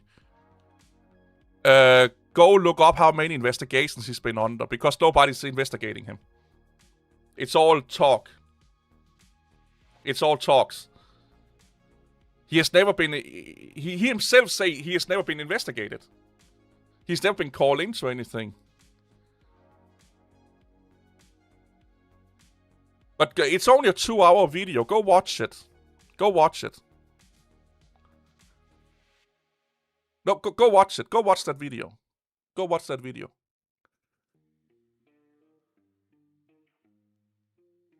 Go watch that video. You have? How do you know it's a lie? You know the law. So people that say they know the law is mostly people that don't know the law.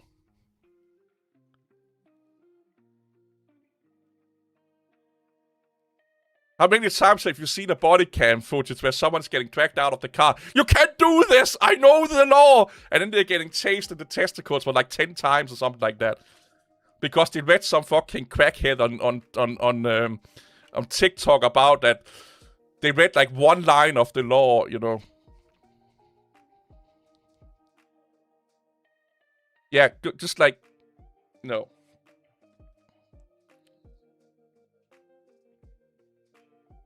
I will say that I don't know that I know the law. No, I don't say I know the law. I never said I know the law. I know the law about specific things because I read them, but I don't know all the law.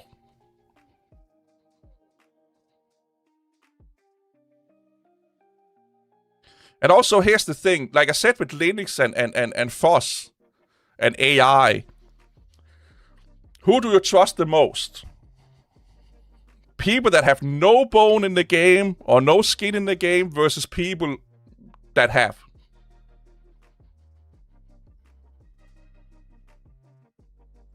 Think about that. Think about that. Who would you believe the most? The ones that have something to gain from an outcome or not to gain from an outcome, or the people that it's not going to impact them whatsoever what happens? Those are the ones you should listen to, the ones that have that no matter what happens, it will not impact their life.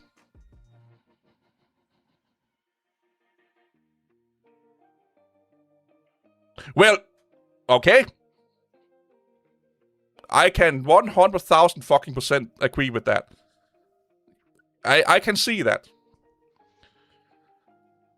But there are certain things, even spooks or what you will call them, trained liars, call them what you will. They still tell the truth sometimes. It's your job to figure out what part of it is not and is. You know, that's your job. And you can look at what, like, if I lie about Windows today, that don't mean I will lie about Linux or Windows in 10 years' time.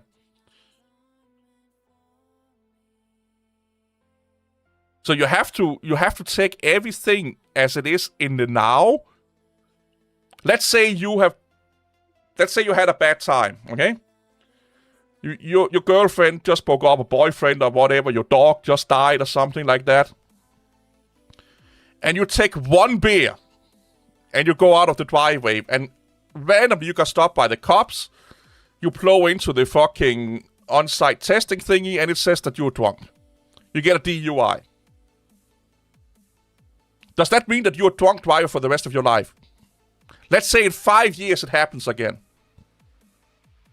In 5 years, then now it's not your dog that died, it's your chicken died. You really loved that chicken, made the best fucking eggs ever, man. The biggest, best eggs ever. And you take a beer again, you drive out. One beer is not drunk driving, but if you take it and you drive out and you blow, you will blow over the limit. Will that make you a liar? Or sorry, will that mean that you are doing DUI forever and will do it in the next 10 years, 5 years.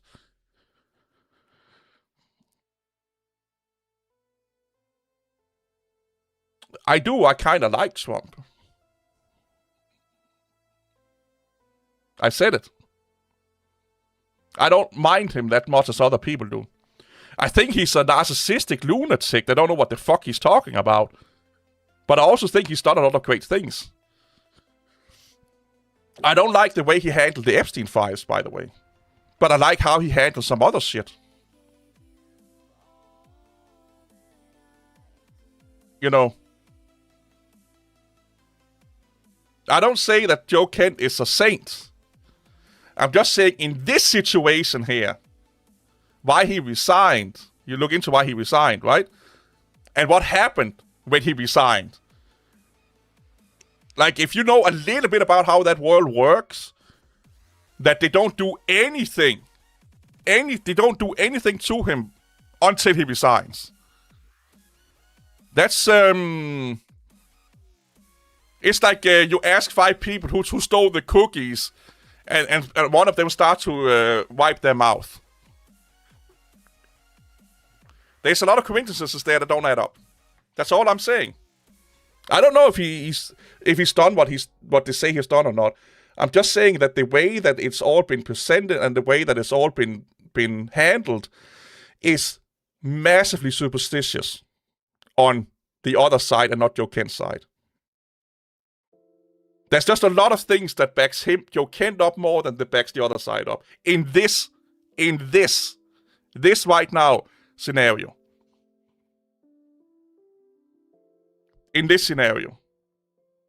And you are the reason why the Western society is going downhill. It's like, you think as the tribe right now.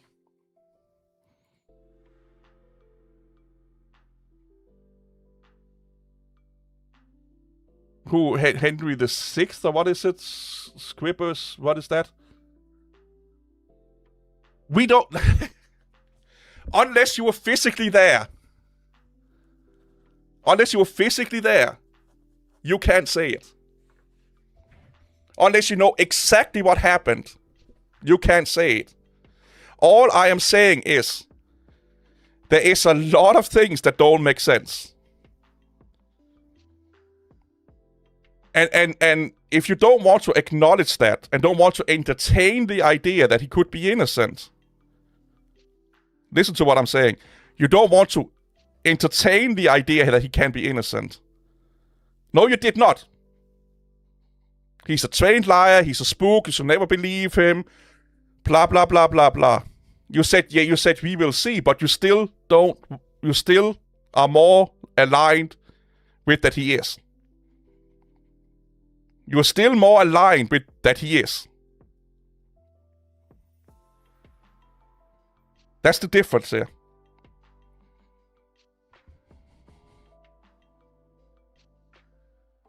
I just say that if you look at all the evidence that we have in public up till now, and if you know how that world works just a little bit, it goes towards him being the truth seeker, or being saying the truth than the other side. And then you got defenses, oh, he's a liar, he's this, and he's that, he's a spook, and then after a while, yes, you said, oh, we will see, but that, you know, like, it's like, yeah, whatever, you know. Yeah, whatever.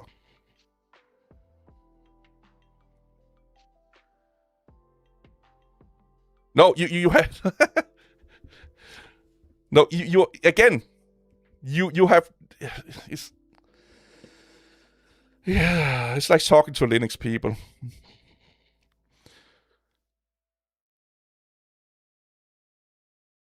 It's ironic how Linux distros and the system... What are you saying? System D...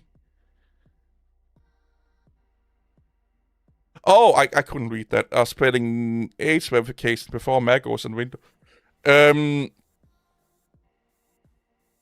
What is the... I haven't looked into it 100%. What is the...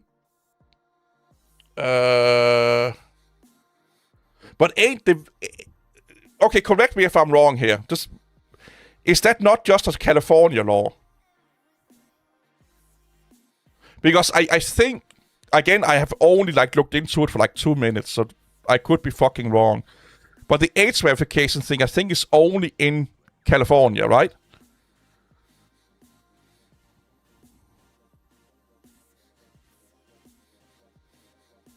Like, correct me if I'm wrong.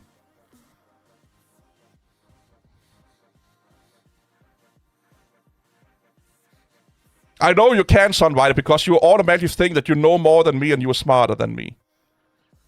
And that's also why I don't want to talk more with you.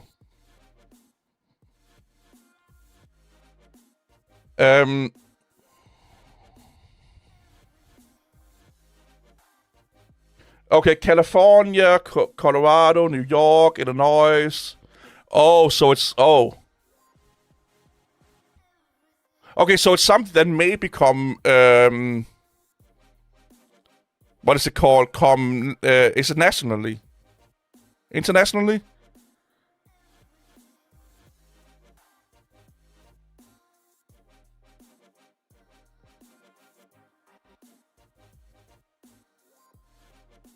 So it's something that they want all the states in America to basically adopt, is what I'm saying, right? Or like, that's the goal, is to get all the states to agree to this verification or implement this age verification thing, right? Or am I reading it wrong?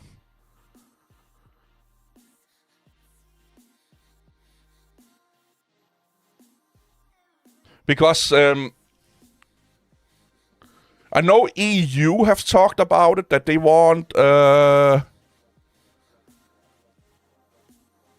use Linux. I think it's to use Linux in general.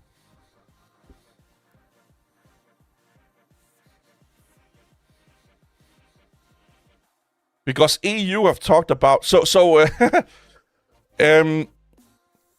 let me give you a little bit of history lessons here.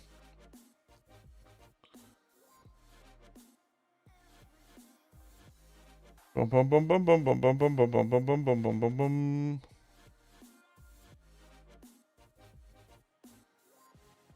Where the fuck are you? There you are.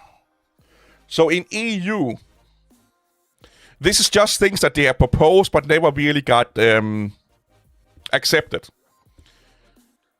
They wanted like your what is it called? SS number, social security number. So they wanted people that used certain sites on the internet, so social media and stuff like that. They wanted that to be associated with your social security number. So you need to, when you made an account, you had to provide your social security number. But that's just a massive security risk and blah, blah, blah, blah, blah. And they didn't agree with that. Then they were like some form of ID. So European ID. Or internet ID, or whatever the fuck you will call it. They wanted you to be... I think like driver licenses and passports was good enough. But they wanted it so if you go on to like Twitter, X, social media, YouTube, or if you had an internet account, like a login anywhere online, it should be associated with an ID. That, of course, also got canned. And now they're talking about the age thing. There are some small things in between, but now they're also talking about doing the age thing. But again, like I said, it is bullshit. This is bullshit. Don't get me wrong, this is bullshit. But the reason why they want it is because people don't fucking behave online.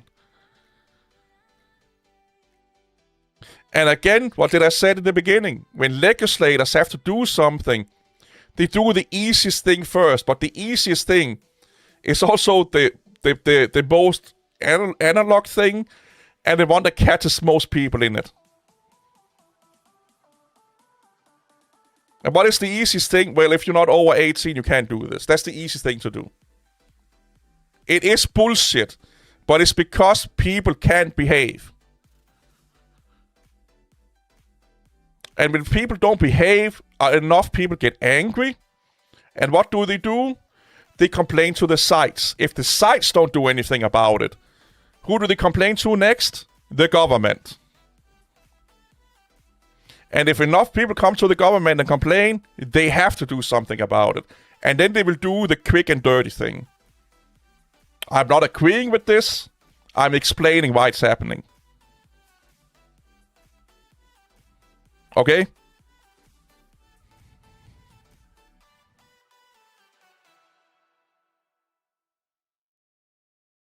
This is what's happening. It's because... And this is what I think should have happened. I think that the places where they now require AIDS validation, they should have been able to moderate without it. But apparently they can't, so therefore the states, the government, call it what the fuck you will, are now going in and say, well, if you can't do it, we do it for you.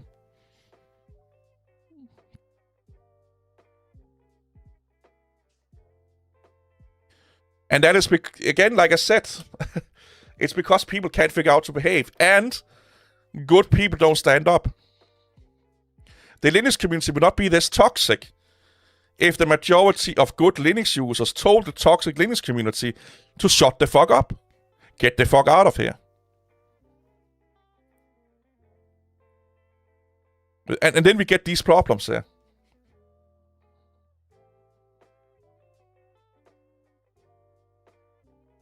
What is the saying? Evil only prevails if good people don't do anything or stand up or something like that. If you want less regulations and stuff like that, we have to self-regulate.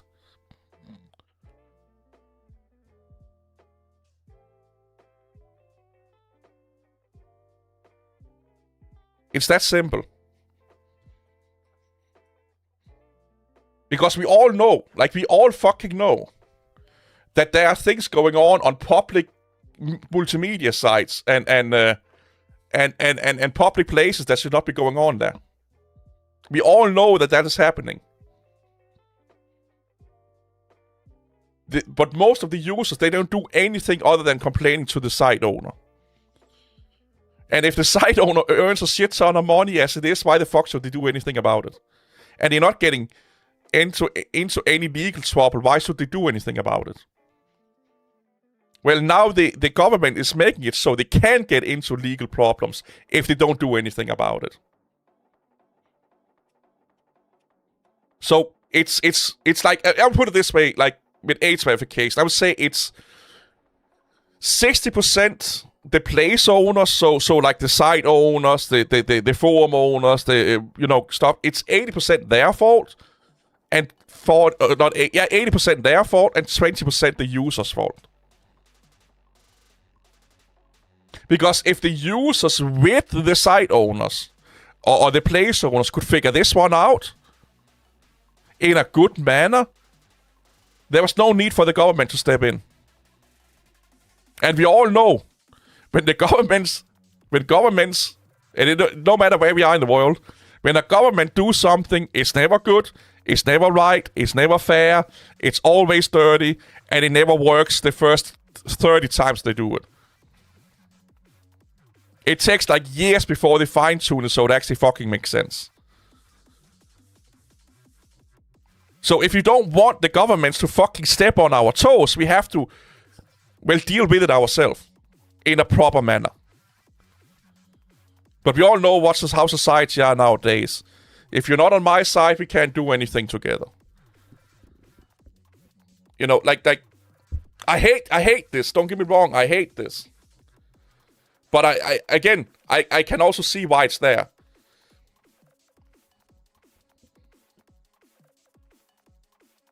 And it's...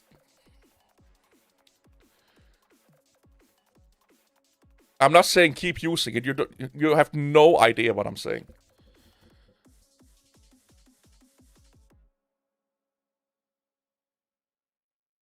Because here's what is going to happen with AIDS verifications. This is a place where VPNs, for example, could be a really, really good thing. You just fucking use a VPN and say you live in India. That's it.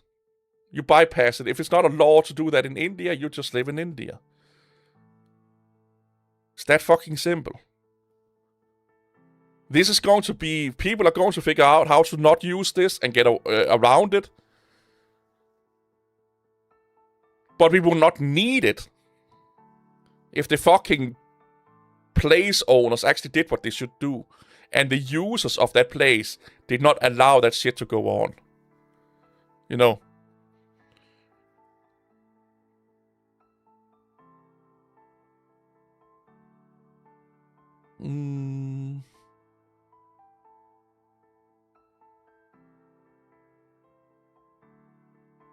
Yeah, they are one step forward and 2 steps back. Yeah. And also, you also have to remember when we're talking about something happening in the political sphere, like if you want to make a decision, it's not like when let's say you and I are talking and we're agreeing about it's fucking, you know what, Chipotle for dinner for tonight. Or we're living in an apartment together and we're like, the last one to use the toilet paper put a new roll in. You know, we make a rule like that. When the government has to do something, it has to go through a shit ton of people, get voted on and talked about and analyzed and all that shit. So it takes weeks to years before anything happens. And that's why they try to do what they typically do. And again, this is not just one country, it's all countries in the world. When you talk about a big bureaucracy, or what you will call it, they do the dirty thing first. They do what is the easiest that everyone can agree on, that covers the widest of areas. That's what they do first. And then they're like, how do people react? Does it help? Does it not help? And then a lot of people are like, oh, no, we need to fine-tune it. We need to do some things. Then that's what's going to take time. That's what's going to take lobbying and not lobbying. And some are lobbying for it and against it and all that fucking bullshit. And then it will take, again, depending on how big and small it is, months to years before anything happens. So it's always in the best interest to do it on your own, so to speak. Or at least, like,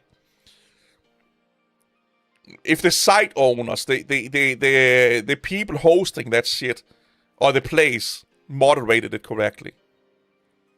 Hey, Scooby. Because the second you get a big bureaucracy involved in it, it's like... It's going to take a lot of time, man. It's going to take a lot of time.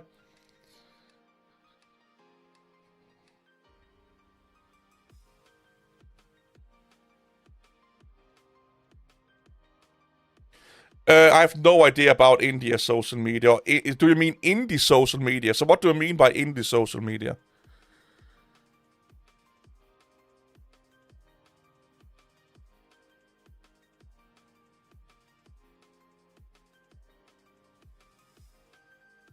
Oh yeah. You can easily bypass the Windows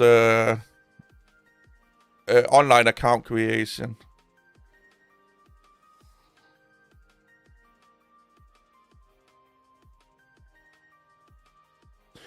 I'm falling off my chair here. What are you saying? They're repurposing our role at my job. Machine learning plus cloud engineer. That sounds actually not too bad, to be honest.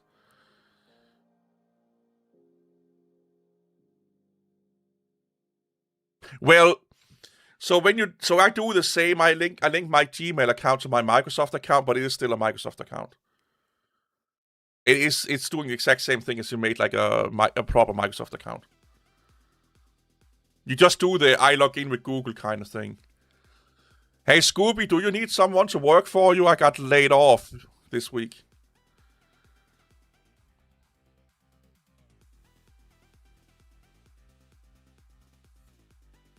Oh yeah, that's a lot of loop ways for that, Ruby man.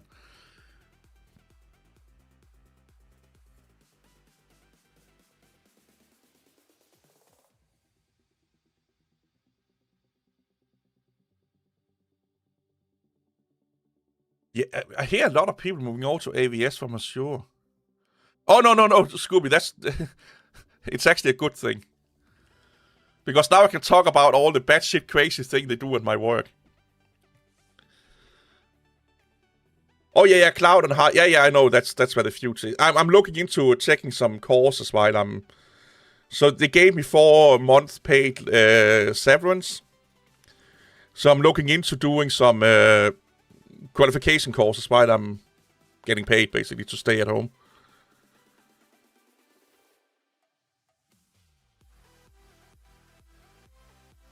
Social media run by not big companies, but small group of people. It's still social media.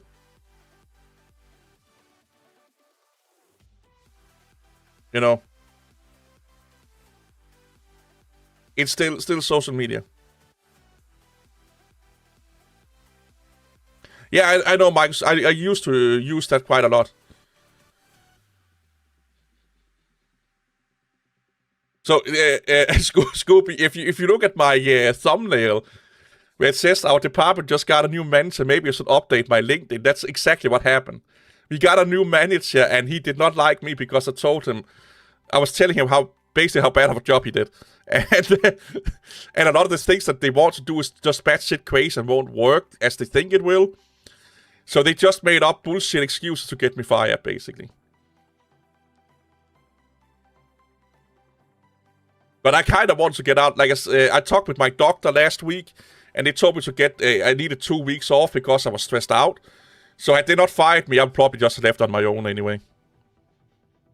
But I never signed an NDA, so I can tell, like, if you want to know about integration with e-commerce to how to run e-commerce and stuff like that, I'm your man. I'm your fucking man. If you want to know how to make money selling used electronic bits, I'm your man. If you want to know how a company is connecting 3 or 4 store sites to their backend, I'm your man. I'm your fucking man. Because, again, no NDA.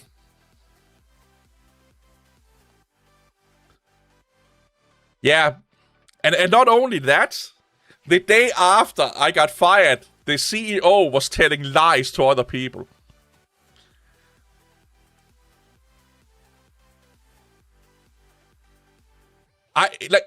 So that's the thing. They wanted to do AI in the old place I worked, but they are using it wrong. You know, they're using it for the wrong reasons and in the wrong way. And I was telling them that the way that you're using AI is going to cost us a lot of money in the future. Basically, they basically want to become a vibe coding company, basically. They were vibe coding. The last week I was there, they vibe coded a shit ton of fucking shit. But I'm a developer, so I know what it's doing. Yeah, but you have to read like thousands of lines of code. How long the fuck do you think that takes? So I don't mind doing it. So I've done a lot with AI. I've done objects. I actually think about opening up a lot of those projects again. OpenCV, computer vision. I've done a lot of computer vision shit with stuff like that. And I don't mind using AI or work with AI where it makes sense. But if it's like sit and vibe code, become a prompt engineer, that's only going to hurt the company. After this stream, I will post some white papers where they talk about the problem with AI that you all should read. We're about to reach the threshold about what AI can do. So the next thing they can do is just making it faster. They can't make it smarter.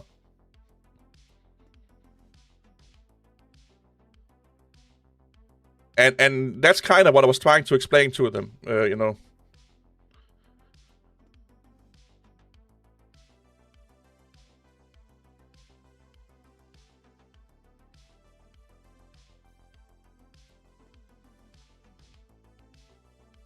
No, SQL is a fun word. But yeah, I get what you're saying. Somewhat.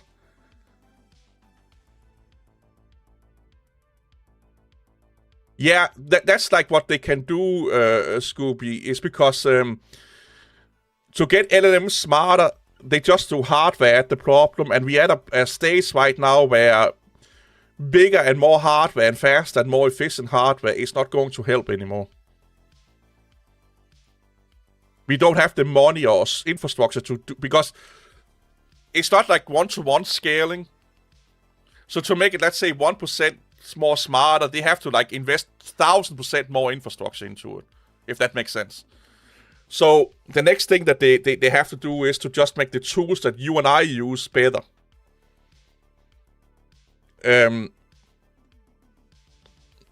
But like I said, I have like we can probably talk about that on a live stream, like make a live stream just about that. That could be fun. But that also means that all this vibe coding and all that fucking bullshit is going to blow up in people's faces.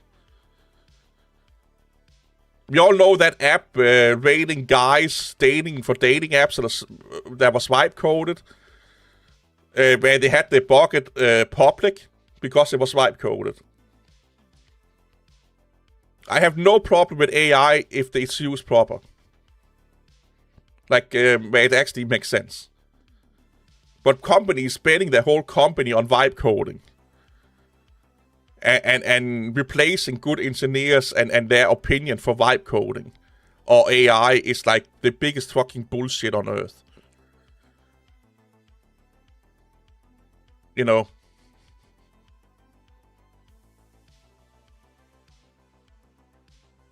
It's, yeah.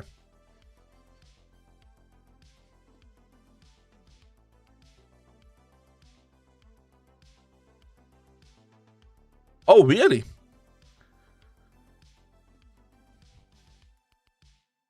Nice.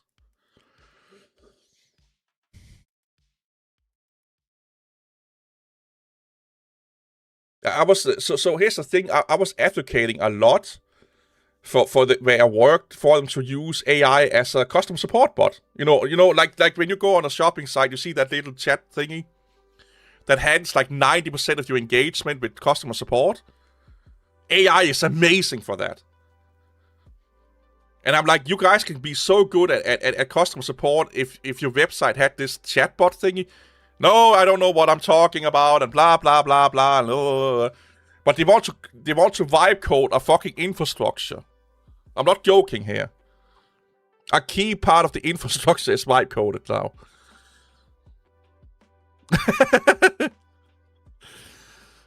Yep.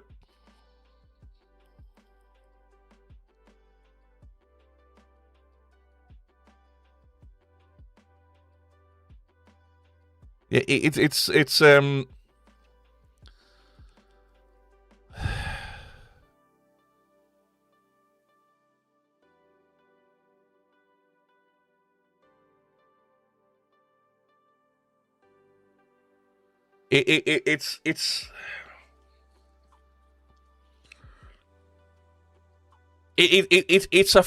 an interesting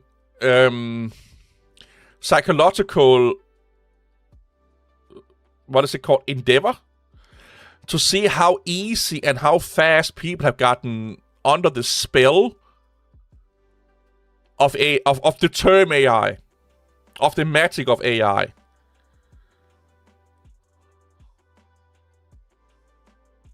If you get what I'm coming at here. Because a lot of people think that AI today can solve all their problems because you can tell it to do something and it does it, and sometimes it works and sometimes it don't.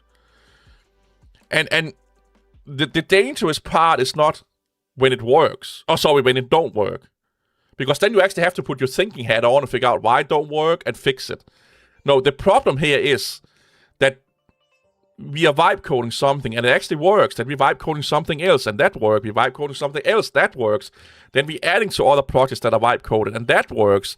And we're getting them access to all of these things from our infrastructure and our databases and our customer base. All of these really, really, really price-worthy aspect of our company. So we can vibe code more and more. Basically giving all our value as a company, we're giving that to AI. Our secrets of how we do shit, our secrets of how we even fucking make money and stuff like that. And then one day something will not work. And we have spent like 1-2 years of just vibe coding 90% of our workload. We are talking hundreds, if not thousands of lines of code over all kind of fucking infrastructure or project management that we don't know where the fuck the files are. The AI may not even know where the fuck the files are at this point. So if there is a semicolon missing in a config, not a config file, but in a source code somewhere, we have to look over hundreds of code files, project folders, look at thousands of lines of code before we find that fucking semicolon. Or we can ask the AI to find, and it finds this fault, and the problem is not that semicolon. It's a bug that's related to another bug, that's related to another bug, that's related to another bug.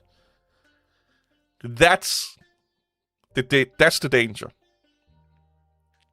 Yeah, he's reasonable about AI. Yep.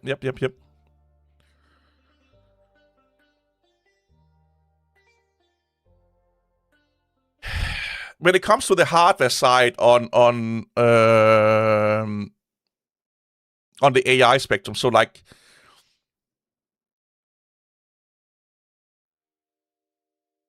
increase in price, prioritizing, what is it called? Corporate customers over consumer customers and all of these things. I have like a double-sided opinion. And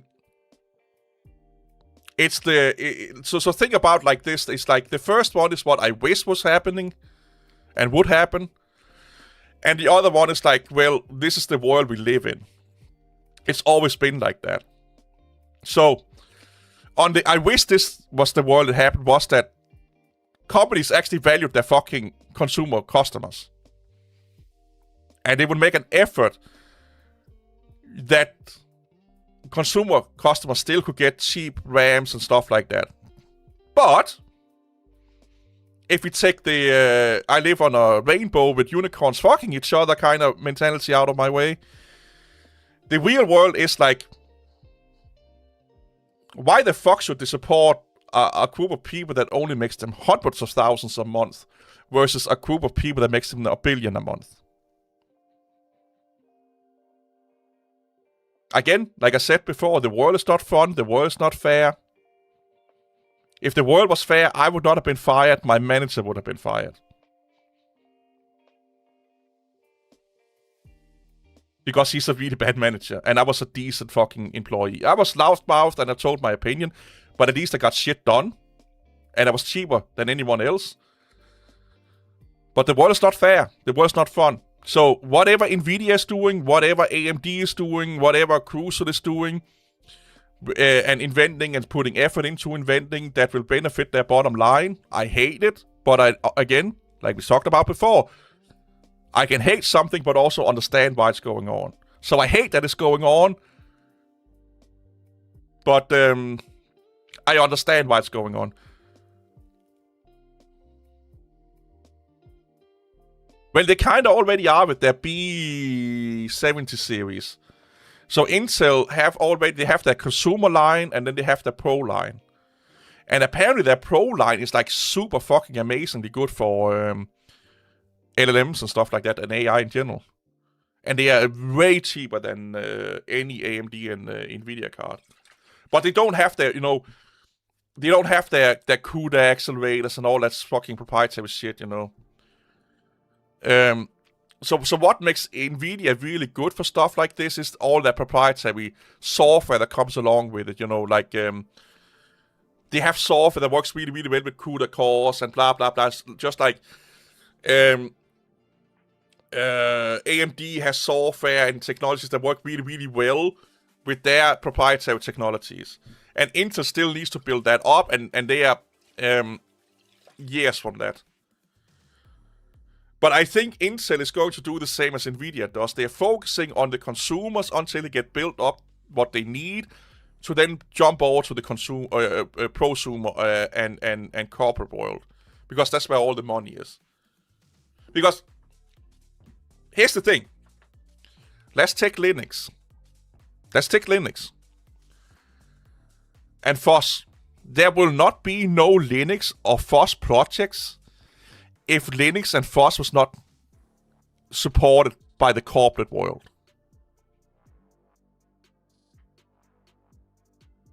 It's that simple. I used Linux when Linux was almost not used at all in the corporate sector. So servers, IoT, and stuff like that. It took 6 months to a year to get drivers to work about 60 to 80% as efficient as on any other OS. When Ubuntu came around and Linux really took off on the corporate side and in the pro world, we went from years plus to get driver support and in working driver support to month to week. Why? Because all the big companies that you guys hate are paying so you can have Linux. All of the big companies you don't like, all the proprietary software you don't like, makes money so you can get your free shit. This is how the world works. You can't deny this. And you don't see that if you never lived in that world. It's the same. That's why, like I said, people like me, we have a unique viewpoint on the internet and AI and all that fucking shit. Because I was a kid in a time where we didn't have internet. We didn't have smartphones. But if you grew up in the internet area, in the smartphone area, in the tablet area, and you grew up in now the AI area, you cannot understand how it was without it. So therefore, you're also easy to dupe. You're easier to control with those new technologies because it's been part of your life. Been part of your life since you were born. So you're already conditioned. They did not have to condition you to use it. Why do you think a lot of computer technology firms that want to capture the corporate world, the consumer world, they always give a lot of shit to schools? Because if you expose it to them when they are young, that's what they know, that's what they have used, then they get an education, and they become the ones that have to buy new technologies for companies, etc., etc., etc. Well, I remember, I've known this since I was a kid, therefore we are buying that because we can trust it and blah, blah, blah, blah, blah. That is actually a business strategy. I'm not joking here.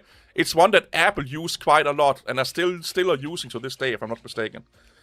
That's why they give a shit ton of discounts to schools and educational stuff, places, stuff like that. Is because it's basically this: catch them while they are young.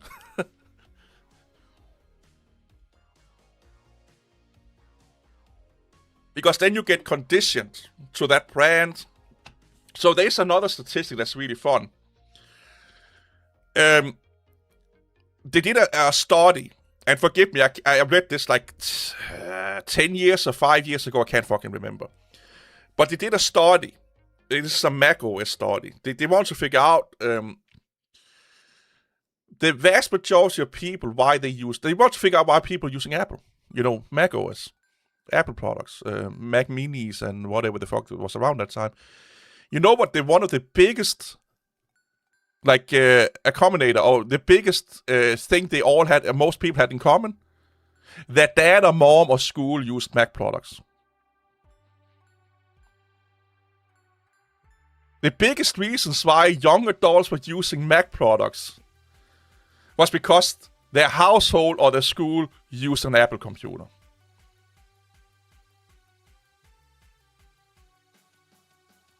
There is data about this.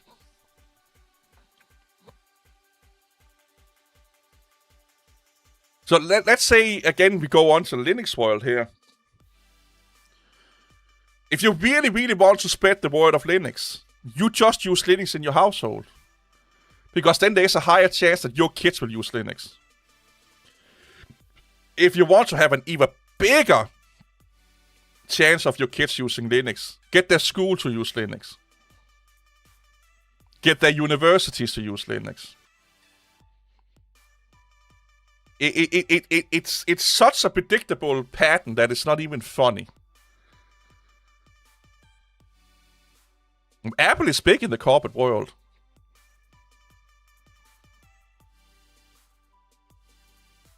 Because what do you see in universities? What do you see in universities? Most fucking students run around with either an iPhone, iPad. The vast majority of students in any educational institute will have at least one Apple product. One Apple product. Because not only does Apple give, make it cheaper for them to buy their shit, it also have the status symbol around it. And the more Apple products they have, the more likely they are to stay an Apple user for the rest of their life. People are creatures of habits.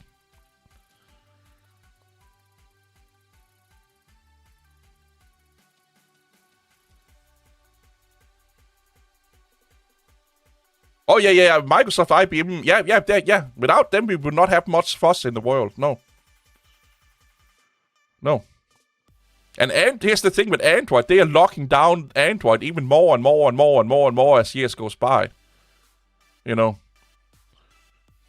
Oh, the new affordable MacBook. Oh, my friend. Again, it's a brilliant fucking move, man. It's like the gateway truck, And it's like I may buy one. I may fucking buy one. Because it's ticking all the boxes for a mom and dad, sister, couch potato computer, bed computer. It's basically for people that want a tablet that had that is like, I want a tablet, but I really, really want a keyboard also. It's for those kind of people. Because right now, my couch potato / bed computer is a MacBook Air M1. And I love that machine as a couch potato computer. Why? Because I can prop it in my lap and I don't have to think about choking it. I don't have to think about dirt getting into a fan and all that fucking shit. Well, is there a new Mac Mini? I don't think there's any. I have the newest Mac Mini that they have, I think. The M4. I have the M4 Mac Mini already. But if there comes a new Mac Mini out, I will probably have that. Yeah. Because I kind of want more RAM on it. But yeah, this is why I love MacBooks as laptops, is that they are actually fucking laptops. Even fucking ARM-based Windows and Linux laptops have fans on them. And the design is like that if you put them on your lap, you are choking them. If you put them on a fucking... Like, if you're using a Windows and Linux laptop other than on a table, you are choking them. And to me, that's just like... Why the fuck am I using one then? Why the fuck am I using one then? But also, it's a little bit expensive to buy like a, $500, $600 laptop just to use it like an hour before you go to bed or something like that. So I do want to upgrade my bed / couch potato computer because it's like the educational version of the MacBook Air. So it only has like 124 gigs of RAM, hard disk in it, SSD in it. So yeah, I would probably go for like a used M2 MacBook Air. And if the Mac Mini M5 comes out later this year, I will save up for that. I think I will start to save up for that now then. Because I do want I want a new Mac Mini. I just want one with more RAM in it and more space. So yeah, I may start saving up now and then. Chromebooks are not good because a lot of them are starting to have fans also. So yeah, and I may buy the top of the line Mac Mini at that point. Yeah. If I can use a laptop, plop it into a pillow and use it without it choking and getting all kind of dust into its internals, for me, it's not a laptop. It's not a portable computer because it's basically just a desk computer you move from desk to desk. Which I can definitely see the value in and the need for. But Yeah, I would not. Yeah, no. It's just, to me, it's just a weird concept.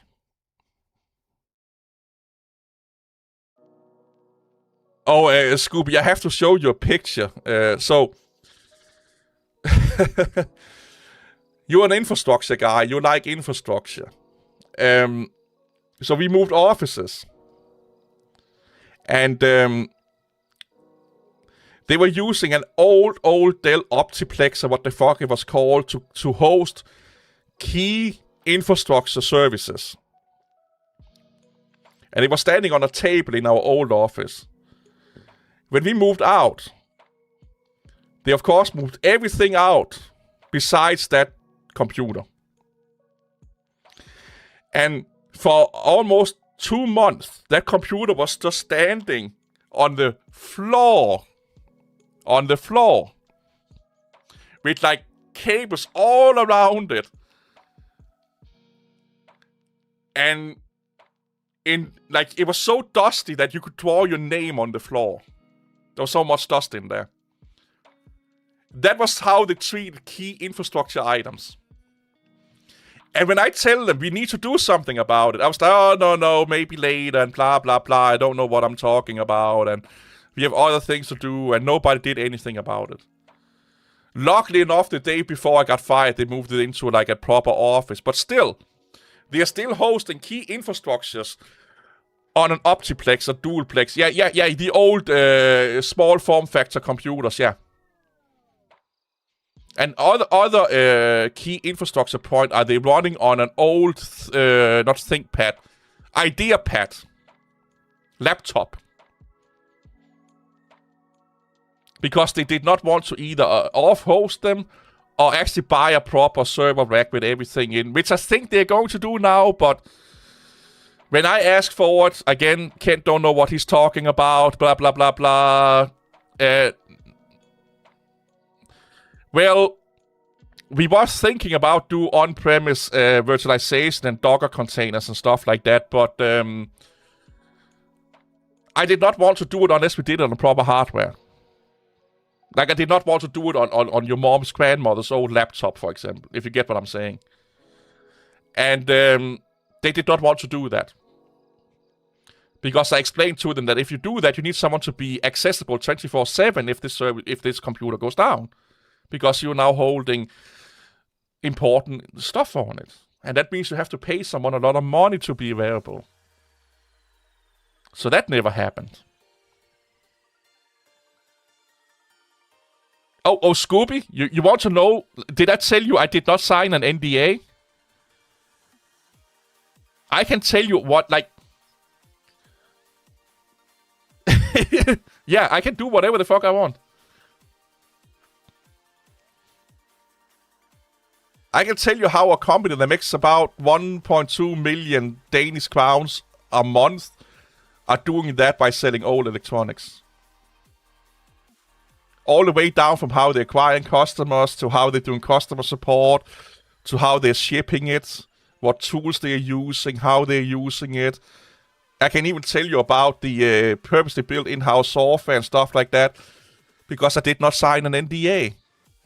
And ever since I got hired, I told them, we need an NDA. And they were like, but there is one in your contract. No. In my contract, it just says that I cannot talk about business, what happens with the business while I was employed. And whatever code I make or things I make is owned by the company if I'm making it on company time. Nowhere this is said I could not share it or talk about it and stuff like that after I got fired. You're welcome. You can laugh now till your coffee's all over your face and you're munching on the cake that you're choking on. That is how amazingly good this company was run. Or is run. And the way they treat me down there, I have no fucking quarrels with them. You know how bad it was? When I got fired, I had to go and say goodbye to my co-workers. Me, that got fired, I had to explain to the people why I got fired. Why my boss was just standing and looking like a 5-year-old kid that has been caught stealing candy from his mom. I had to explain to people why they fired me. Because the first two people, or the first group of people I talked to, I just said I got fired. And then my boss looked at me, or my old boss looked at me, should I say something now? I was like, what the fuck? Like, should I go and explain people why you fired me? Like, and then it was like, yeah, if you want to. And then just realized he was not interested in telling people why I got fired.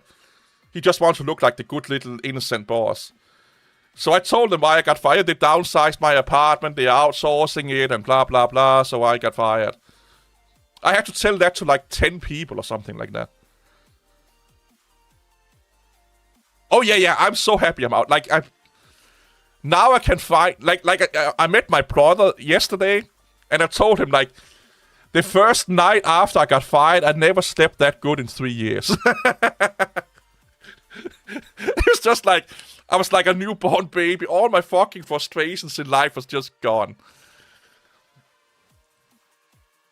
Yeah, I had to go and explain a decision my boss made to my coworkers.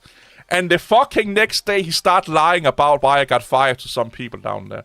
Because I still talk to some people from the old job.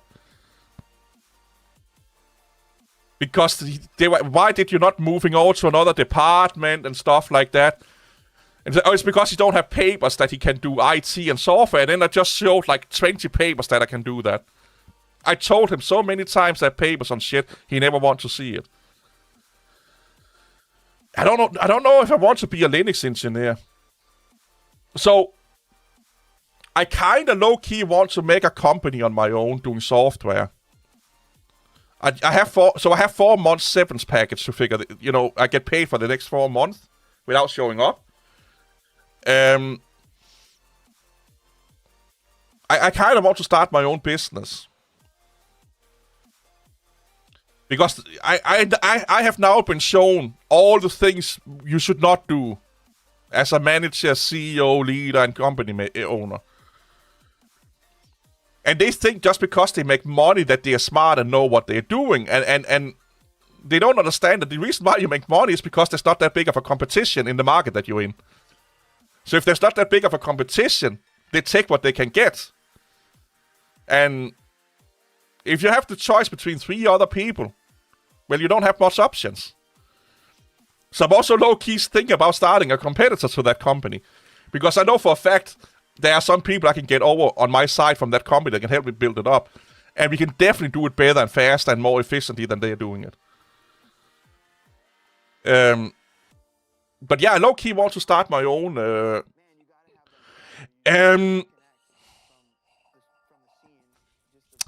Kinda. I was thinking about both. So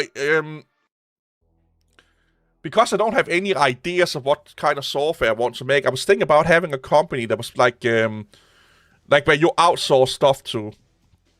So let's say you want like a medium-sized to small project being done. You will come to us and say, can we get this done? It can be private, it can be mobile apps, enterprise, whatever the fuck it is. And then we will build that for you for a decent price, and then that's yours. You give it over to you.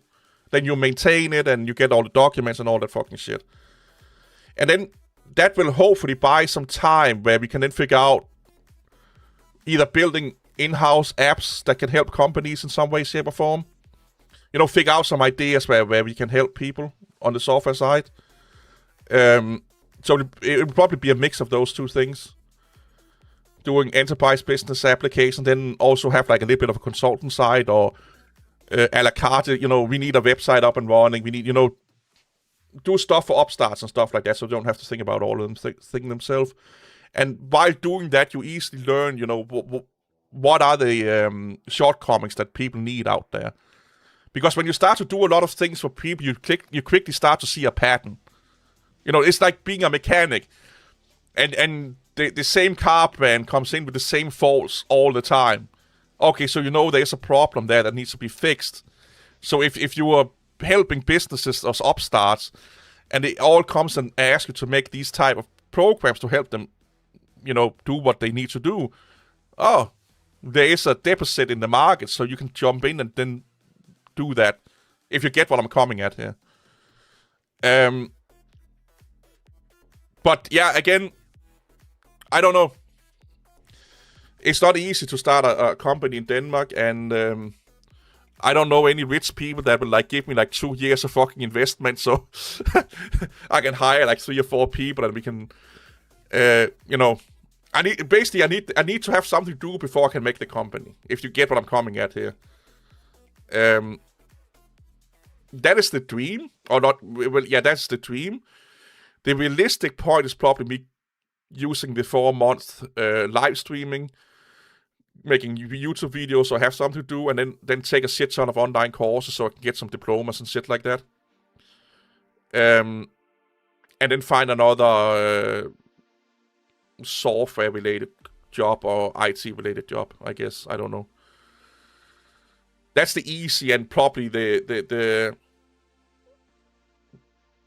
more sane and practical way of doing about it.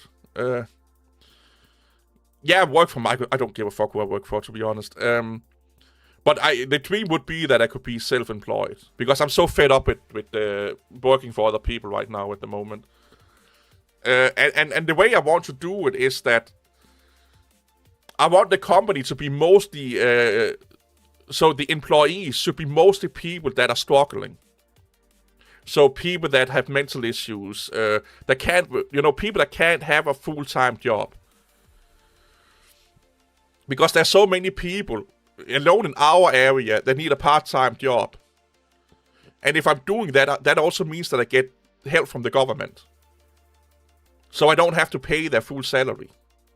So financially, it's actually a little bit better for me. And also helping people out that are in struggling or want to have some meaning in life that otherwise would not do it. So part-timers, pensionists that need something to do, people that can't work full-time because they have, like autism or social anxiety. So they can work a few hours a day or a week for me, and then they can get supplement from the city. So this is kind of my idea with that. It would be like, we will do these software projects, and then, of course, we need someone that's there full-time, of course, but I would not be unhappy with most of the coders for people that work part-time, because they had some disadvantages in life or disabilities that they're struggling with. Because giving people purpose and stuff like that is super fucking important, and it helps them more than you think. And if let's say you have part-time workers, well, you just need 2 to fulfill 1 full-time employee most of the time. So let's say one of them comes from like 8 to 12, and one from 12 to 4, well, they can just sit at the same desk, basically, if they want to. I hope you understand what I'm coming at here. But that's my dream, anyway, to find a way where I can do something with software and IT, because I'm passionate about it, that then can employ people that, otherwise would not be able to get a job, because nowadays they want, an 18-year-old that has fucking an AI degree, a vibe coding degree, an art, a machine learning degree, a psychological degree, and 10 years of experience, but they're only 18 years old. But I don't know if that's doable. It's just a pipe dream I have right now.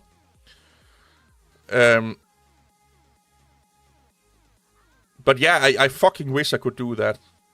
Because I know so many people that can't work full time, but I could easily or anyone could easily teach them to code, because they have some fucking amazing brains on their heads. And coding nowadays, if AI helps you out a little bit, like not do all the work but help them learning, it's just even more easier to learn that shit today. So that's what I would, if I get this up and running, I would be focusing on people with disabilities. Or people that don't have a diploma, or only have done it like, hobby projects and stuff like that. And I'm going to treat them like fucking human beings. So Scooby, you are a developer, or know about development, my friend. Can you ask me a simple question? If I say I want to do Scrum, you and I are working together, I'm your manager. And we have to start a sprint. How long would you think that sprint should be? I'm like, we're starting the first sprint of our new Scrum thingy. We are going to develop a feature. How long would you think that sprint is?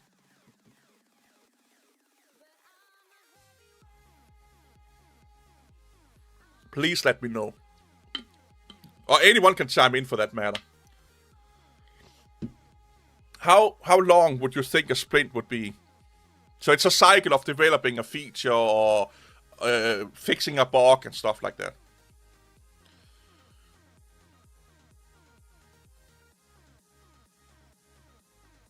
Please let me know. I will turn on some lights while you're thinking.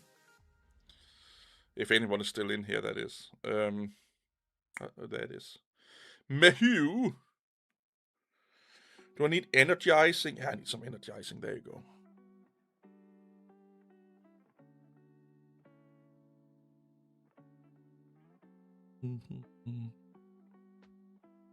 Give me a how long is the sprint? About a month.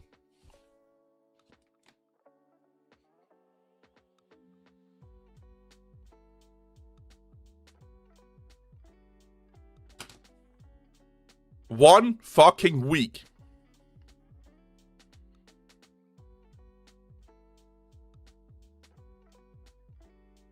One week. That was my new manager's idea of a sprint.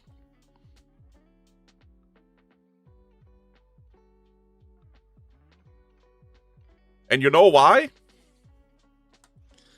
So in a week there's a Monday, Tuesday, Wednesday, Thursday, and Friday, right?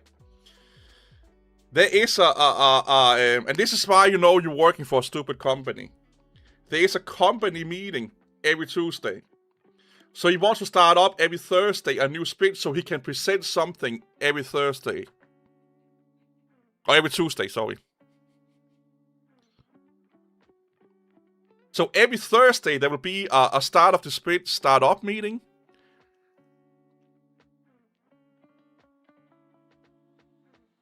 So he can present the results. And then I think Monday there will also be a little bit of a meeting. So we can present it Thursday. Oh yeah, it's just... Yeah. It's just to cover his own ass, yeah.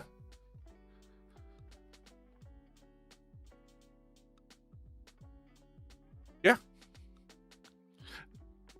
The 2 months I worked for him, the new boss, there were so many meetings that I barely got anything done.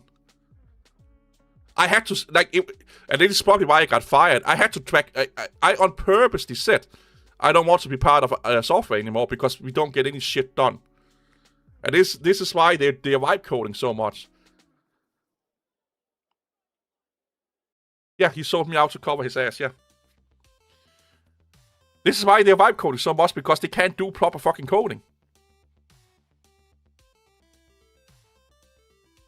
And every time you mention AI, he's like a little kid in a candy store. And here's the thing, he's our manager, he barely was in the office. Well, vibe coding has taken over as being replacement for developers now. In companies that don't know how to use AI. But yeah, 1 week sprints. So he can go every week to present something at the meeting.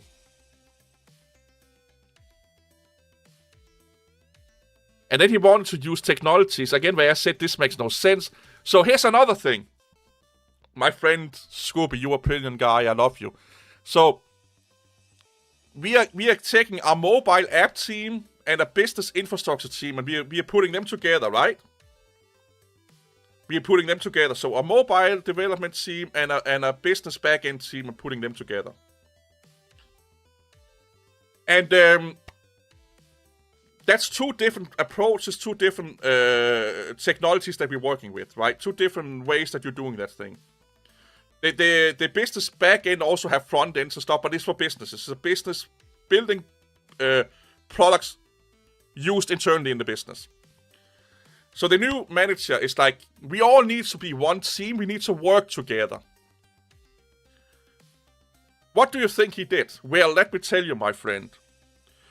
So we on the mobile side is using React and TypeScript, which kind of makes sense. They do also have some databases in Firebase and stuff, but mostly they're focusing on React Native and TypeScript. So it would be better if the infrastructure team redid everything they've spent 5+ years building up and making that TypeScript. Because TypeScript stressed React Native. Because then his little team, mobile team, can help the infrastructure guys out. And I was like, you do know, if you hire developers that can only fucking write in TypeScript, you hired the wrong people. Developers should be able to code whatever language you put in front of them. And I was asking him, okay, so we are using C# as a business backend. That's the industry standard for business backends. That is all the services are using have templates and easy integration into C#. What problems are you solving by going over to TypeScript? And his answer was, well, then the mobile people can help you out better. And here's the kicker. The infrastructure people are the one making all the money in the fucking company. They're the one making sure that the TypeScript people have a job. They're the one built the whole infrastructure for the company, software-wise, so they can make money. Wouldn't it be more easier? Well, nobody should change code base, to be honest, but if anyone should change code base, it was the one that don't make any fucking money. The ones that are not making millions of fucking a month. No, he wanted everyone in the department I was saying to change their tooling, their environment, and everything so it was easy for the people he used to work with because he knows TypeScript more than he knows .NET. Or he's more comfortable with it. Have you ever heard about any company rewriting their whole infrastructure for no reason whatsoever other than, oh, we have formed people in the company that knows about this coding language? Have you ever heard about that? Ever? In your life? Because I fucking have not.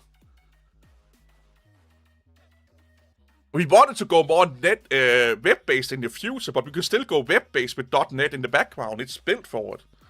And that meant we didn't have to do a lot of work to go web-based. But yeah, if you heard any company changing their whole code base for their product infrastructure that are making money just because we have 4 developers that are efficient in TypeScript. Yes, my friend. And I tried to explain that, but I am the one that don't know anything about development. Remember that. That's why I got fired. Like, that's the real reason why I got fired, because he don't like me, because apparently I don't know anything about development, and I don't know anything about software and IT, because I could see that it was immensely stupid to do that, to say it mildly. It's going to cost them so much time and effort. Even if they fucking vibe coding everything. And the only justification, hey Network, I know you are, man. The only justification for doing it was because, well, there are 4 people that are more efficient in TypeScript than JavaScript. And you're only 3 people that are efficient in .NET. Not that he understands that a developer don't mean that you can only code in one language. When you're a developer, you can code in whatever language you need to code in. You may not be good at it, but you learn it. If it's needed, you learn it. That's what the developer does. And here's the fun thing. Then they vibe coded some technologies like the week before I got fired. And they were talking about some things they want. I'm like, oh, wait, Go is built. Go is purposely built for this.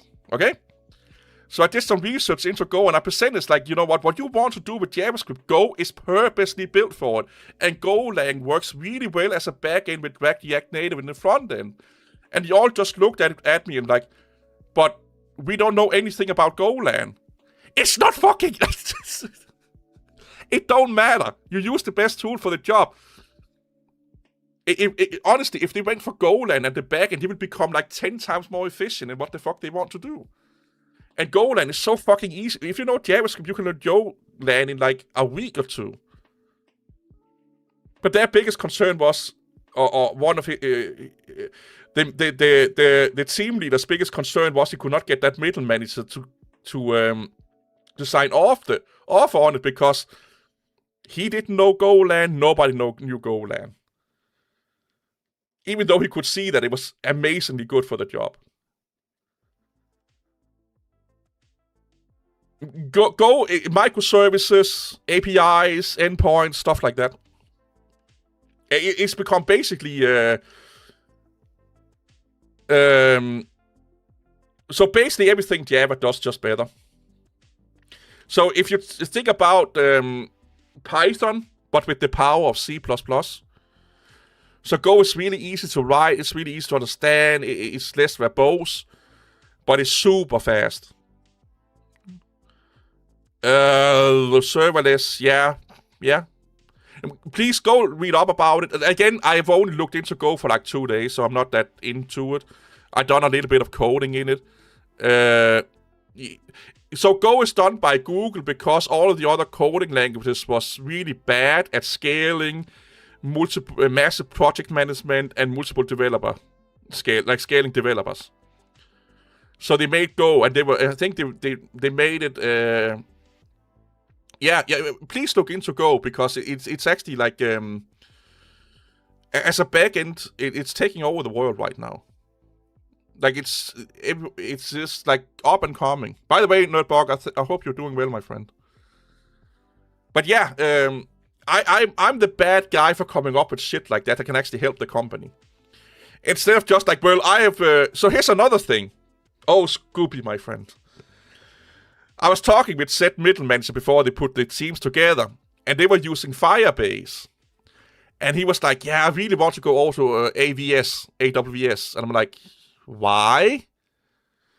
I just really want to go to AWS. I'm like, yeah, but why do you want to do that? Well, I know it more than I know Firebase. I've worked with AWS before. And I'm like, you know that you guys have built systems and stuff like that for Firebase for like the last 8 months. Yeah, but I really like AWS. So he wanted, they didn't do it, but he really, really wanted to go over to AWS from Firebase just because I've used it before. That is the mentality I worked with in that company. That is the reasoning I had to deal with. I personally like Java quite a lot. I know a lot of people don't like Java. I code a lot in Java at home. Because it's so adjacent to C#, but I do like Java because I like to build software that can run on all OSs. And in my opinion, Java is the best multi-platform language. Yeah, I like Java also. But like I said, and these examples that I'm giving you right now are just the it's the funny and least egregious ones. It gets even worse. But yeah. You wonder why I was stressed out working for that company, like when you're working with a fucking like idiot as a manager. And he's always on vacation. So I called him a startup pro. It's all about the naming prestige and the fanciness and no work. And he thought, and here's the thing, almost everyone that works for him don't like working for him. You know, nobody, when I say no, but most people did not like working, or do not like working for him. At all. And he thinks he's the best fucking manager on earth. And that's because nobody speaks up. I was the only one speaking up to him.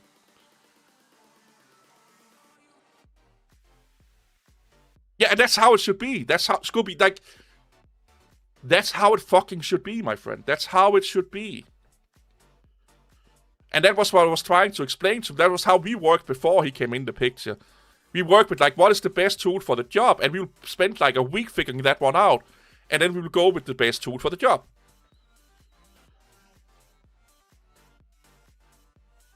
Apple put a delete iCloud photos on other people's phones. I have no idea about that, my friend. I believe you, but I don't know. I don't know, my friend. I don't know. But yeah, that's how it should be. It should be the best tool for the job, dude. But it's like trying to work with someone that thinks they're the best person on earth to speak English, but all they can say is like, "How do you do? My name is Bob." That's their skill level. It was like working with someone that thought that meant that they were experts in English speaking, and the whole job was about speaking English. And your managers, at the best they could say and understand, "How do you do? My name is Bob." And they thought that they were the smartest person on earth because they understood that. And if you then confront them, so that's the thing. You can either have a job and shut your mouth, or you can do like me, speak up and don't have a job. Yeah. Oh yeah, you were a game dev. I forgot about that. So I should, you and one of my old co-workers should talk together. He also do a lot of, he made a program that will take an image and then basically overlay a CTT filter on top of it or something like that.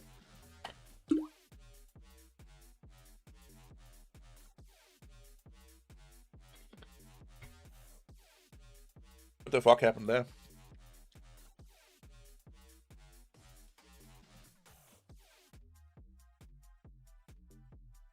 But yeah, definitely look up Goland, man. Look it up. Now I kind of want to do some Java shit today.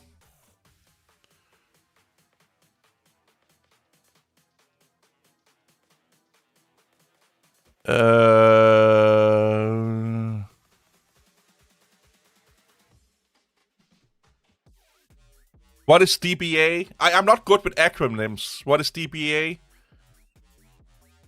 Because they mean different things depending on where you are in the world. It's like, well, I can make you look smart in IT. Database admin. Oh, so I'm not that strong in databases. That's probably the thing where I need a lot of fucking education, to be honest. But I can tell you this.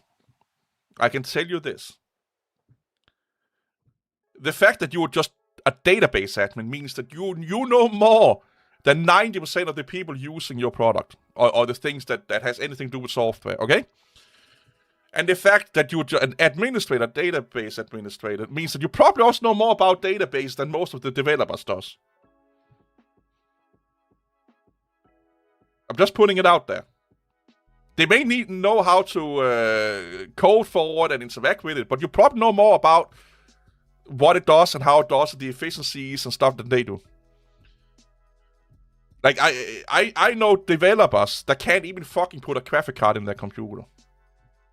But they are fucking wizards in coding in all kind of languages and get the computer to do whatever the fuck they want.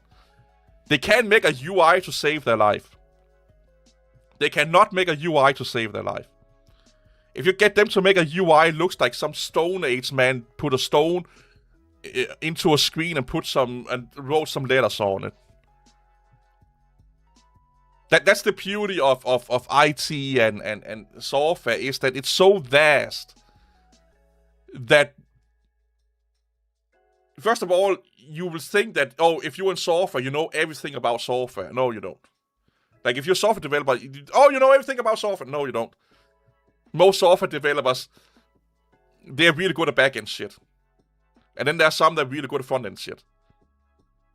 And then there are the full-stack guys. You know, the same like, oh, you're in IT, so you must know everything from running a fucking billion-dollar server farm with 10,000 virtualization machines. Well, or you could just be a call center that they call up, the guy they call to every time their internet goes, go down. That's still an IT. You're still an IT guy. It's such a vast thing. Software, development, IT, that if you already have a job and people are paying you to do it, you at least are not stupid. Like, you get what I'm coming at? And I can say one thing Never stop learning. If you want to be keep being a database administrator, learn as much as you can about that field. If that's what you really, really want to do. Become the most knowledgeable database administrator that can be. Because the more you know, the bigger assets you can become. And don't be afraid of doing shit other people don't want to do. Because you doing one job that nobody else wants to do makes you super valuable for the company. Who or him? Because I know basic SQL and basic JSON databasing. That's it. And I'm a decent front-end developer. So a lot of my certificates is actually in web development, front-end development, funny enough. So I took some courses in design. I took some courses in image manipulations, front end, little bit of back data, little bit of databases, web development. When I mean front, I mean web development, and I can't fucking remember them all. Basic programming and stuff like that. Well, just start with one thing. So you have to look at the learning a little bit like you look at Agile or Scrum. Put them into sprints. And don't, if there's no time limit on, don't put a time limit on. So let's say you want to learn something about Postgres databases. That's the tech that you want to learn about that. Figure out what thing about Postgres you want to learn first. Don't think about you have to learn all of it. Just like, I want to learn about Postgres database structure. What makes it different from anyone else? That's your first sprint. Learn that. Your next sprint can be, how do we interact with it? How are tables set up and stuff like that. Next thing could be, next sprint could be build some useful, build a small little program that interact with it. You know, do it in boxes. Like do it in sprints or what you will call it, you know. Because if you think about, I have to learn everything about this subject, you will get overwhelmed, you won't get there. But pick one thing. Either the hardest thing first, or the thing that interests you the most first, or the thing that you need to use in your workplace the first. Pick that one and do that first. And then you pick the next one. So, but I'm learning Go right now, so the way I'm approaching that is like, well, I know what a method and function and stuff like that is. So I'm like, okay, I want to learn how Go do functions. Then I want to learn how Go do functions with arguments. Then I want to learn how Go do functions with returns. The next step is, now I know the basic about what you're mostly going to use in functions.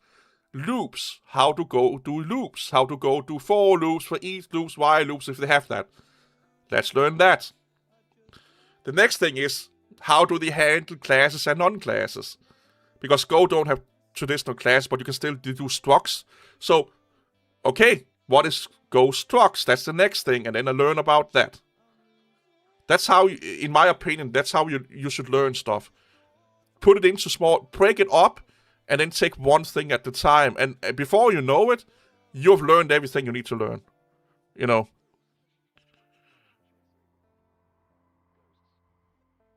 Yeah.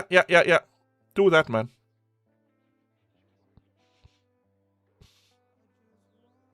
Yeah, I do see Postgres quite a lot out there in the wild. A lot of the databases that you can, like consumer. When I say consumer, I mean small to medium business databases. A lot of them done in Postgres for some reason. Like you know, like you can sign up for online.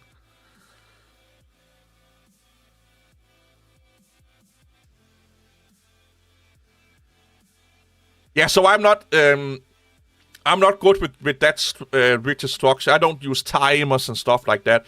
I just do it like I said, like I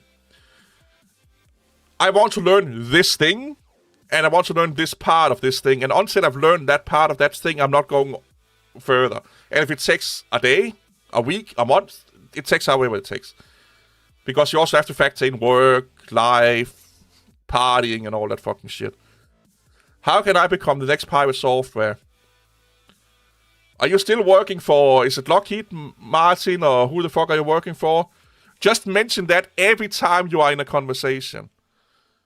Okay? Think that you are smarter than anyone else you meet on Earth. Overblow your qualifications from, I know basically to this, to I'm an expert in this because I have looked at it one time. And let other people help you look smart, but never acknowledge that they helped you, and make it look like you're the one that figured it out. And lastly, be decent at painting in paint. But you don't really need that. All the other things are the best ones. Oh, use a voice changer if you like. Always run around with like a voice changer that makes you sound like a fucking maniac. You know. But again, that's another interesting psychological phenomenon. Because I had this conversation with my old boss, because he was really into Marcus HD and Linus Tech Tip and stuff like that. And it's the same thing that happened with Pirate Software, and that is that there's a lot of fields in this world. It is not just software technology, it's also science, to some degree psychology, engineering. If you just know the basic about those fields, you already know more than 80 to 90% of humanity. Same with philosophy. If you know just the base, the 101, the thing you learn the first 6 months at education, you know more than 90 to 80% of the rest of the world, okay?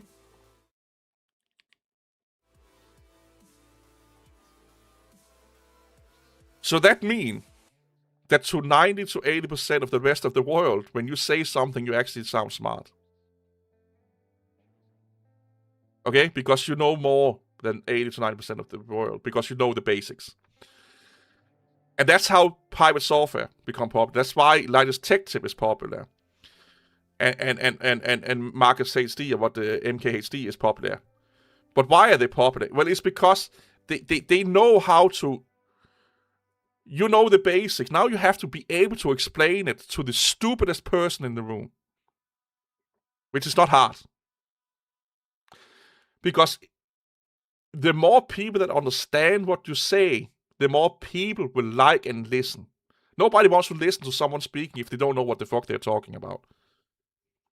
So that's why most of the popular fucking development videos, the most popular, any videos in any field, the most popular videos or content creators in that field, the one with the biggest subscriber count, is because they know the basics and they can explain it to the stupidest person in the room. Because that's where the majority of people are situated. So let's say you want to be really good, like you want, okay, I want to speak to the people that have like 2, 3, 4, 5 years experience, that are really, really good at their field, but they want to learn more. Now you're narrowing your target audience by like 95% or something like that. So that will limit your growth to a certain degree. And then people see, but Linus Tech Tip has so much more views and subscribers than, let's say, DTA Ware has. That's true.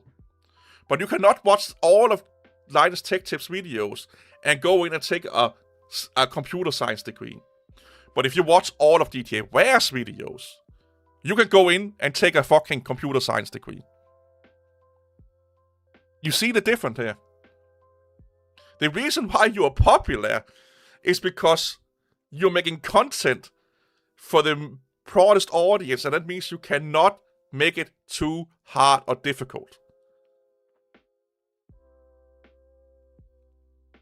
That also means that the quality of the, or not, when I say quality, I mean the knowledgeable quality of the content, means that in a 20-minute video, you may only 5% of or 5 minutes of that 20-minute video is actually raw knowledge.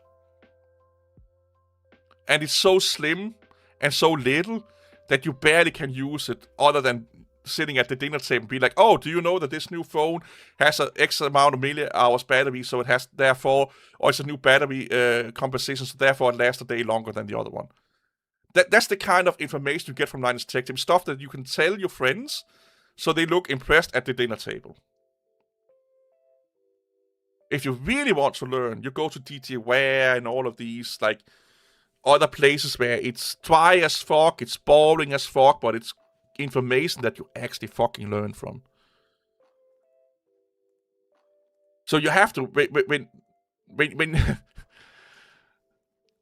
and that's the problem I had with my bosses, like, because, oh, Linus just did this. I'm like, yeah, but Linus is, like, what Linus do is not meant for corporate world. It's meant for, this is a little bit fun, we learn a little bit new, and we can talk about it at the dinner table. You know. Yeah, I have not been up to date with Windows 11. So again, acronyms. I'm not good at it. QOL. I need to know what it means, man. I can't remember all the acronyms in the world, to be honest. So a lot of people find learning boring because they want that dopamine fix with, like, explosions, loud sounds and stuff like that. And there's nothing wrong with it. I'm not saying Linus Tech Tip or Jay's 2 Cents or Gamers Nexus are bad channels. It's just like quality of life. Oh, got you. Again, I don't know much about them, to be honest. I don't know what they yeah, Level 1 Tech is better suited for businesses, but if you look at his subscriber count and view count, you know, tells the story. But the sad reality is that Linus Tech Tips and channels like Linus Tech Tips makes normal people think they are smart. And it's super dangerous when a CEO or a manager get that information and they think they are smart, because then they automatically, when you start to tell them stuff they don't understand, they get confused, they get insecure, because Linus didn't tell me this. So why should I listen to you? Linus has millions of subscribers. Why should I listen to you? He says that this technology is better than this technology. Yeah, maybe for your mom and pop, but not for a fucking company. And that's what a lot of people that follow these channels and these hype channels don't understand, is that they don't think what's good for, you know, a multi-station company. They think about what is interesting, what would people engage with. That's what they think about. And the sad reality is that a lot of decision makers in business, they watch Linus Tech Tip because he's big. He must be good. He must be smart. Because that's how business people think. The more money you have, the more smarter you must be. The more bigger your company is, the bigger business owner you must be. That's how they think. And then they talk to people that actually know what the fuck they're talking about. They get insecure, they get defensive. And they're like, well, you work for me, and you don't have like 1 million, 2 or 3 million, whatever fucking million subscriber count on YouTube, so why the fuck should I listen to you? Again, the world is not fun, the world is not fair, because if the world was fair, I would be having a job and my manager would not. You know.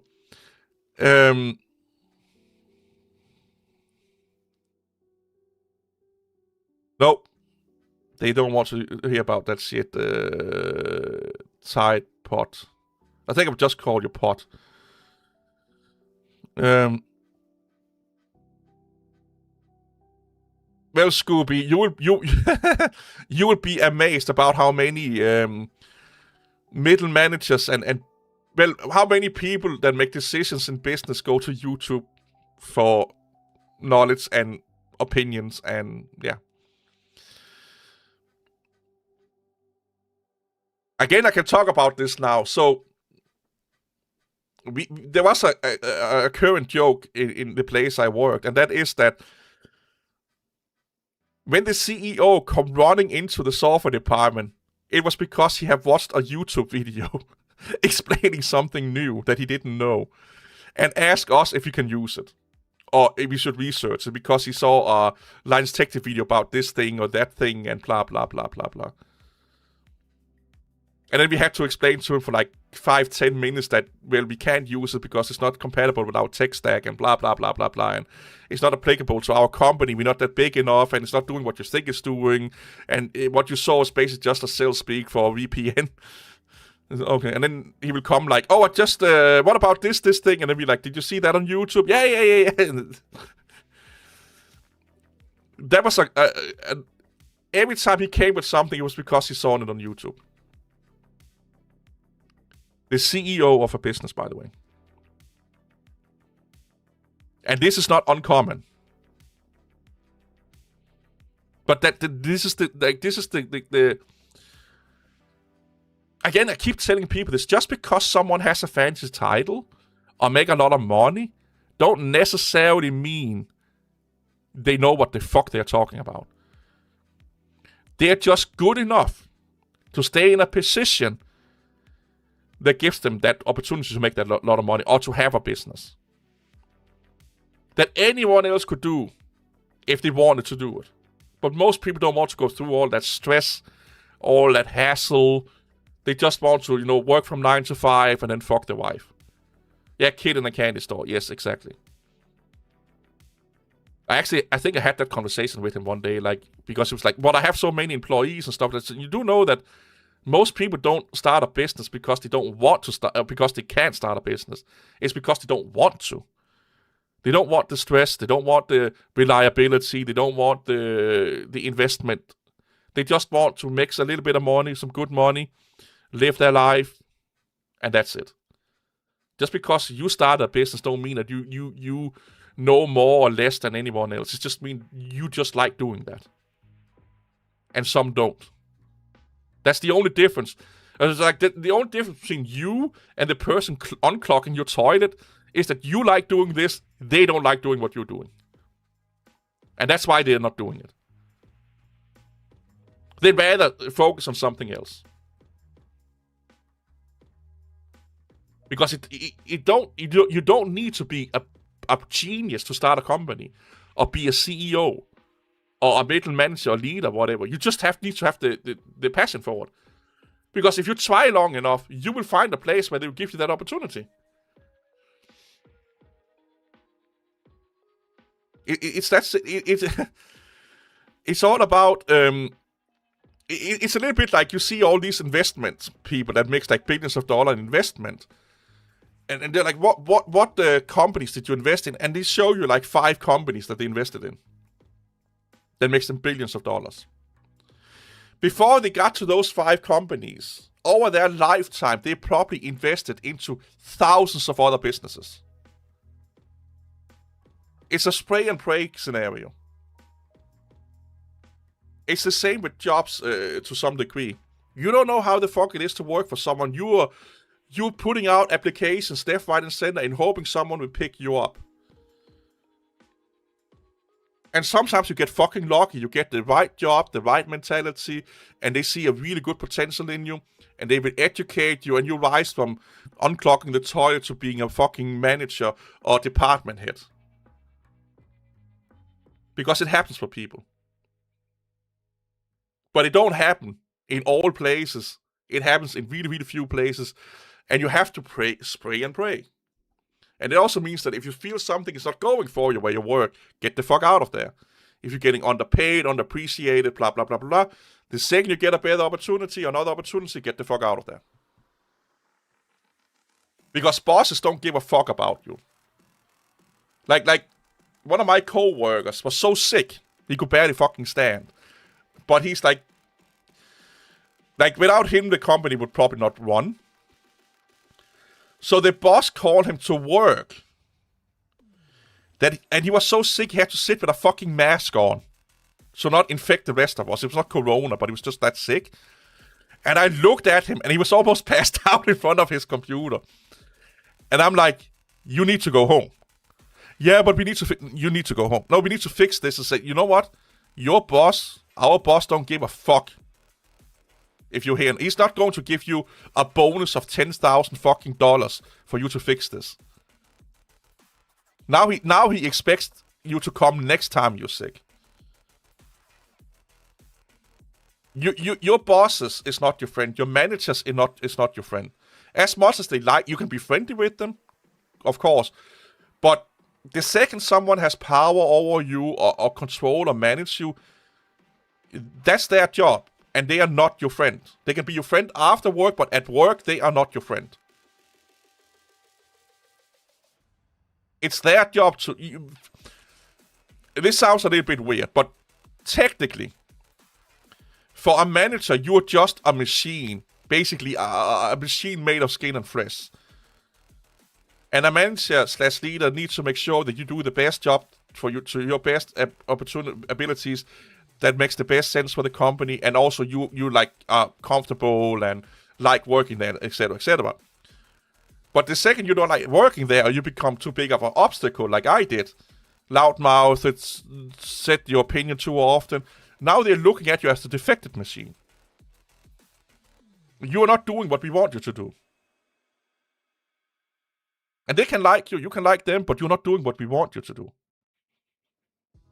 You are pointing out our flaws. You're pointing out things that will make us insecure. Oh, that's another way. We have the same password for all the computers in the whole company, by the way. And the same with the Wi-Fi. And it's so easy to crack that you can do it in 5 minutes. But anyway, that's how they start looking at you. And then they start to find the replacement. But a lot of managers and CEOs, they love to pretend that, oh, this is a family, and no. It's not. They don't give a fuck about you. They really don't. They give a fuck about you as long as you're a good worker, you make money for the company, and that's it. The more irritating you get to deal with, the more loudmouth you get, the more conflicts you start, they will start they will be like, yeah, this is a defective machine now.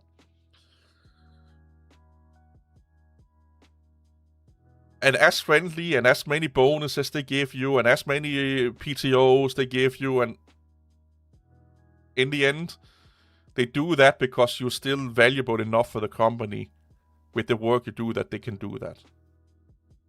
The second you become less valuable, and that can be that you're just telling them the truth. It can be that you're just telling them we can't do that because it's going to bite you in the ass, blah, blah, blah, blah. And again, that's why I got fired. Everyone says that, like everyone I talked to said I got fired because my new manager did not like me because I highlighted his flaws. Or I was too combative. I was not a yes man.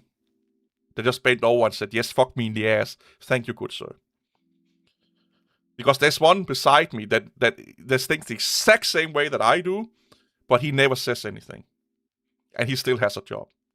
Works the same hours, did the same shit I did. He just never said anything. And he has a job and I don't. And I actually helped him or taught him in some aspects. And he taught me, like we were teaching each other, being better at our job. He has a job I don't.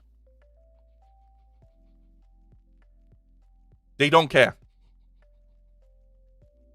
And the biggest trap you can fall into is that you think your managers and your leaders care. They don't. Good leaders will care, but in the end, they will look at you as a machine. Like again, there are unicorns out there. There are people that will keep you even if you're fucking costing the company money. But they can only do that because the company is massively successful, by the way. It sucks, I know, but that's how life is. So don't give a company any fucking thing if they don't give you anything back. Another thing I think why I got fired, or people think I got fired, was also I used to do a lot for the company in my spare time and stuff like that. I stopped doing that because the company stopped doing things for me. They stopped being more nice to me. They stopped including me in interesting projects. Like, that's why I knew I was about to get fired, by the way. But they start to freeze me out. Well, why should I do something for a company that did nothing for me? So I just did the job I was hired to do to the best of my abilities for the time I was there. And that's all you are meant to do. Do the best you can for the time you are there, and then you go home. They can't expect anything more out of you. If your best is not good enough, they will fire you. If it's good enough, they will not fire you. But yeah, it's interesting. But yeah, by the way, like that Wi-Fi is going to be fun if people want to crack that.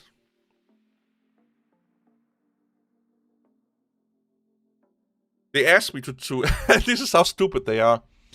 So our department had asked me to change the password on all the computers in her department because, well, we've been using it for so long. So I changed the passwords. I gave her the passwords. Next day I came to work, all the password was printed on all the keyboards in front of the computer. And I'm like, I went up to her and I'm like, have you seen that all your workers have printed out the password? Like, yeah, I told them to do so. I'm like, I'm never changing the password in your computer anymore. Why? Well, if it's on the fucking keyboards, there's no need for passwords. It could just be 1, 2, 3, 4, 5, 6 then. Like, the reason for a password is to make it somewhat secure. But if it's like in plain fucking sight, like painted on the fucking keyboard, why? There's no need for it. And then she got a little bit pissy and went away. But that's the kind of people you can expect to deal with on a daily basis, by the way. Especially that company. But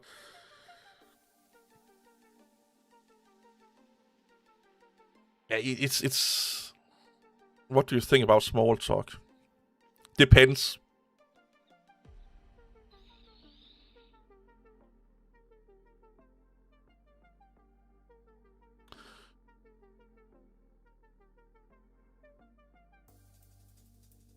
Like small talks, it depends on what situation.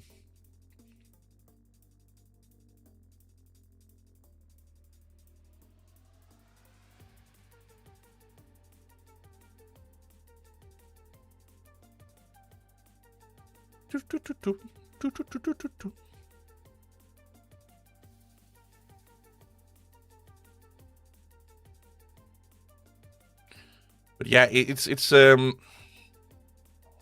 and also managers that treat developers like fucking children. It's so funny to see.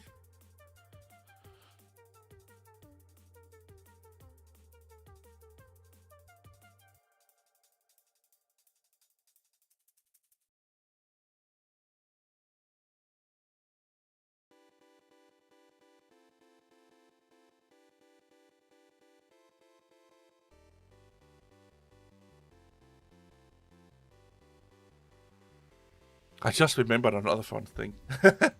Maybe I should save that for another stream. I could make, like, I'm not joking, I could make a half year of streams talking about crazy shit that happened in that company that showcase how to do things in the worst possible fucking way.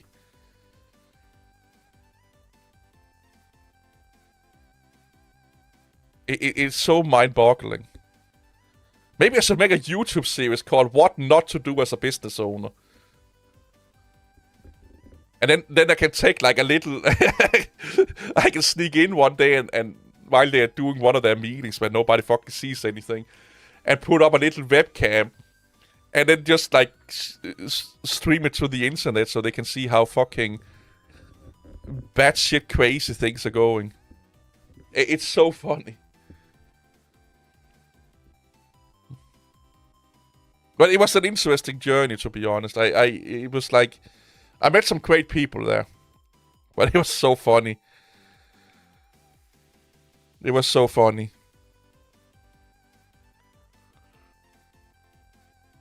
I've seen people managing a lemonade stand with more organization skills than the people in that company. It's like, oh, I fucking love it.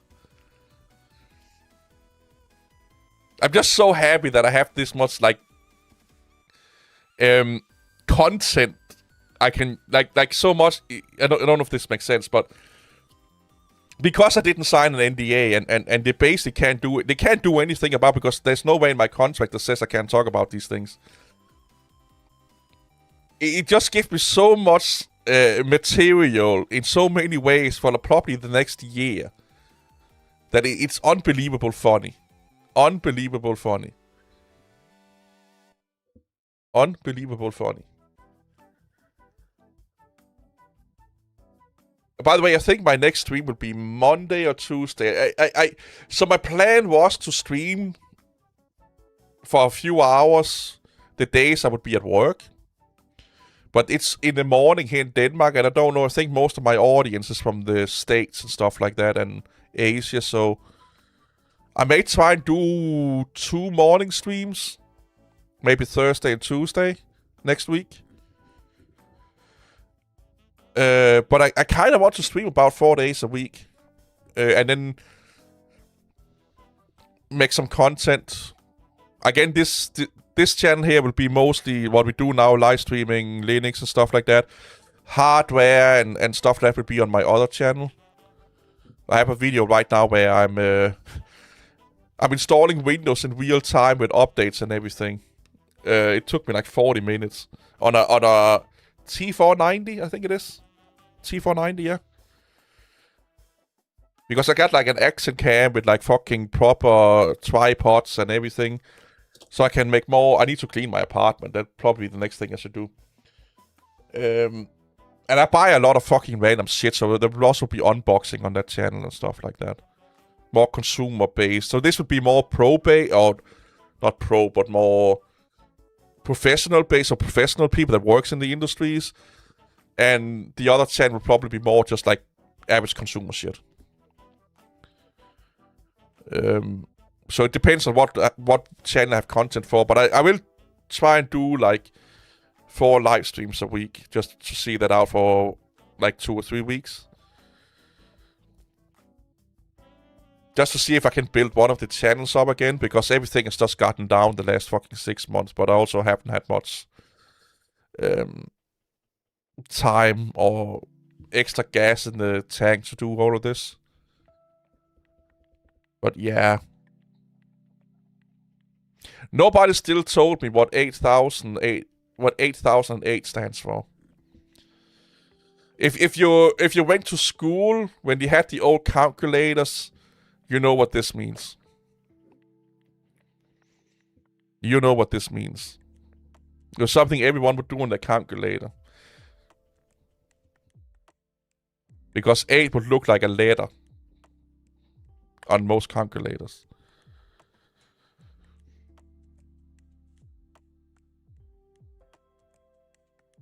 So it's super childish, by the way, but yeah. Doop, doop, doop.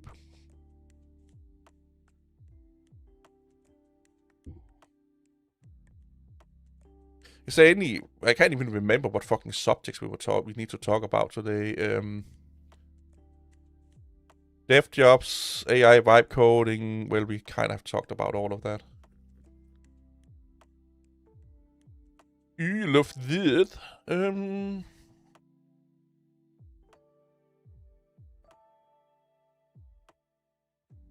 I don't know, man. Oh, I need to remember I fucked up the resolution in Streamlabs.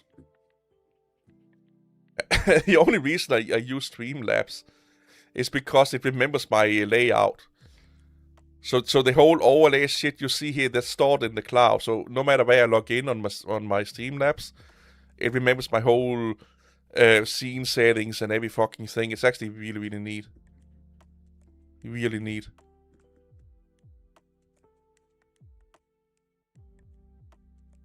I don't have to rebuild it. I do know that OBS has like, what is it called? Scenes or stuff like that you can also export and import. But I always had some issues with it. Maybe they fixed it now. I haven't tried it in like 6 months? A year? They may have fixed it. I don't know. I don't know. Let's clean this out a little bit. Yoink.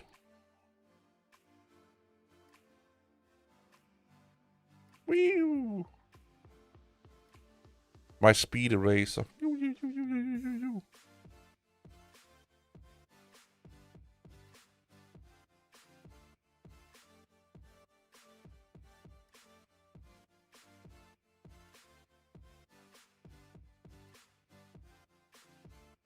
You don't see this as much as you used to back in the day. 404.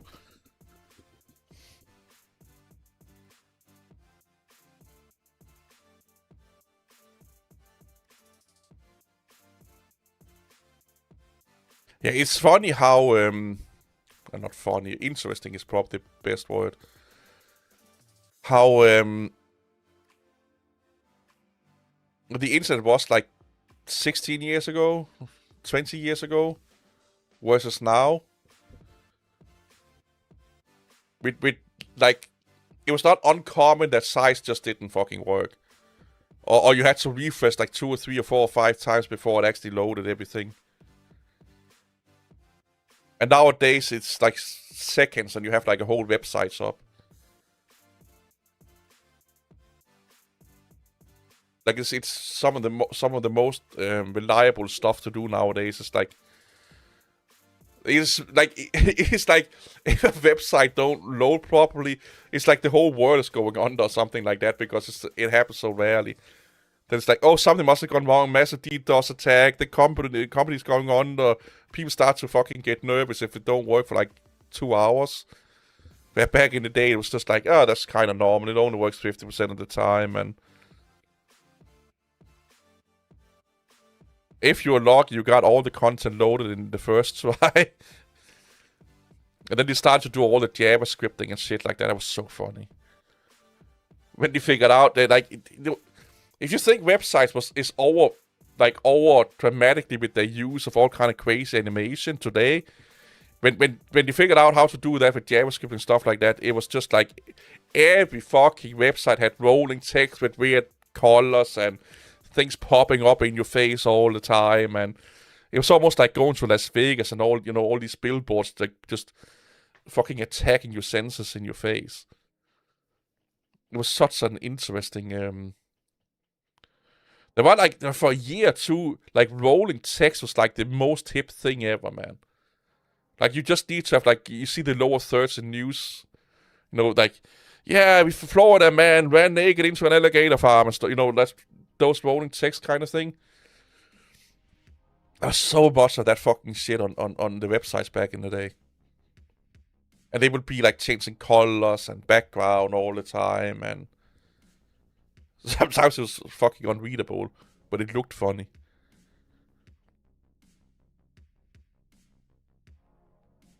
I do feel that even though like there was less regulation, it was more of a Wild West, the internet was more joyful back then. Like we didn't have all this social media and all that shit where it just become an echo chamber for people disagreeing with each other and angry, yelling and screaming. You actually went on the internet to research shit, to find shit, or see cat videos.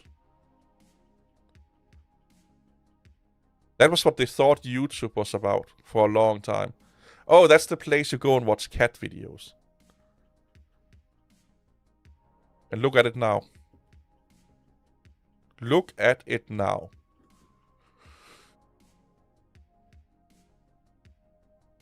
It's a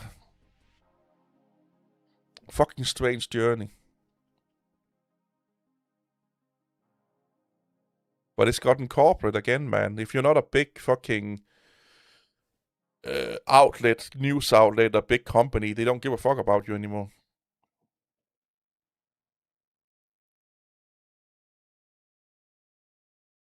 Also, you as a channel is not that important on YouTube anymore because there's so many channels that are so much content being uploaded that even if a million subscriber YouTube channel stops to upload, they still get ads in front of a fucking shit ton of videos, even if they don't only get like 2 views.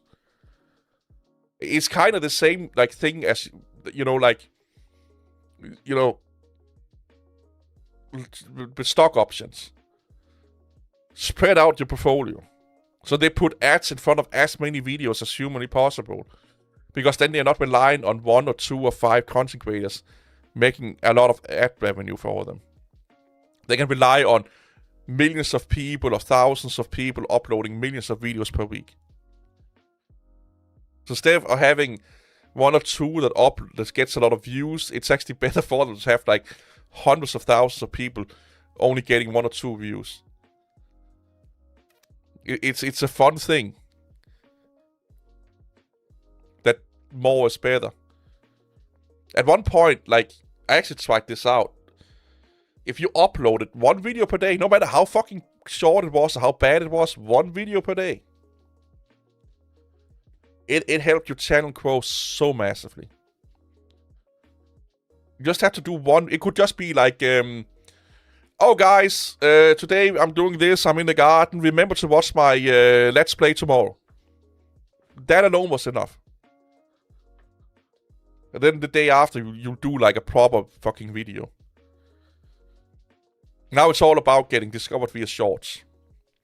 If you want to grow your channel, you use shorts as a discoverability, so you know, that's why you see all the burnt peanuts, you know, the most fun parts and blah, blah, blah. You upload them into shorts. I should probably do that for my live streams, to be honest. Because you don't get much money from shorts, unless you're doing it all the time. But it's a good way of getting people into your channel for your long form content. Because YouTube are investing so much effort into shorts. Which has been proving to lower people's attention, getting people more stupid, and it's because it's driven by dopamines, of course. Which is an interesting, again, psychological phenomenon.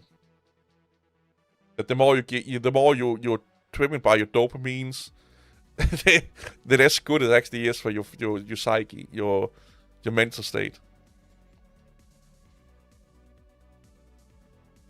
It's again an interesting thing.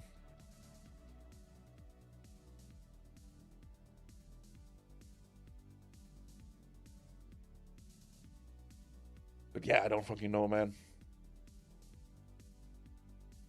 I don't know.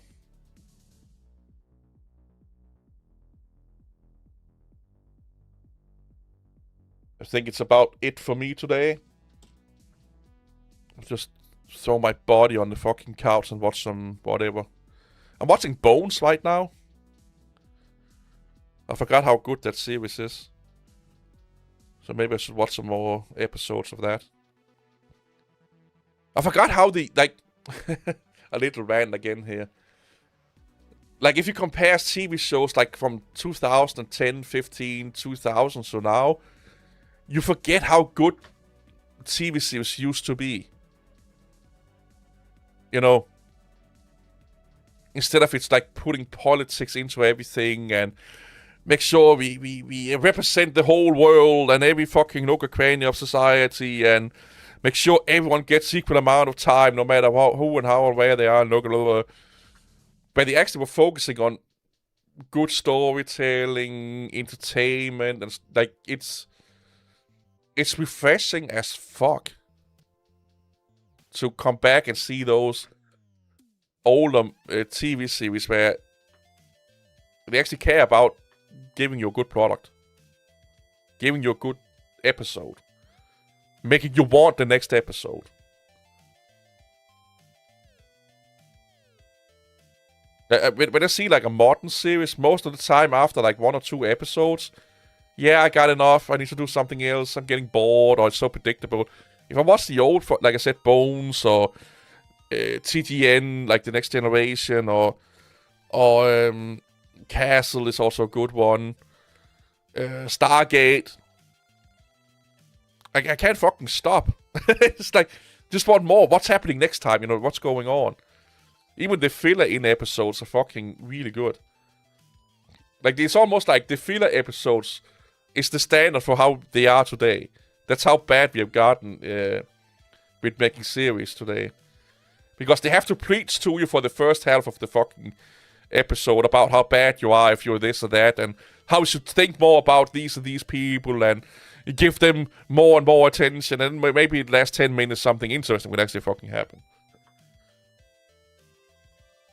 Or in between we are switching preaching segment, something interesting would happen.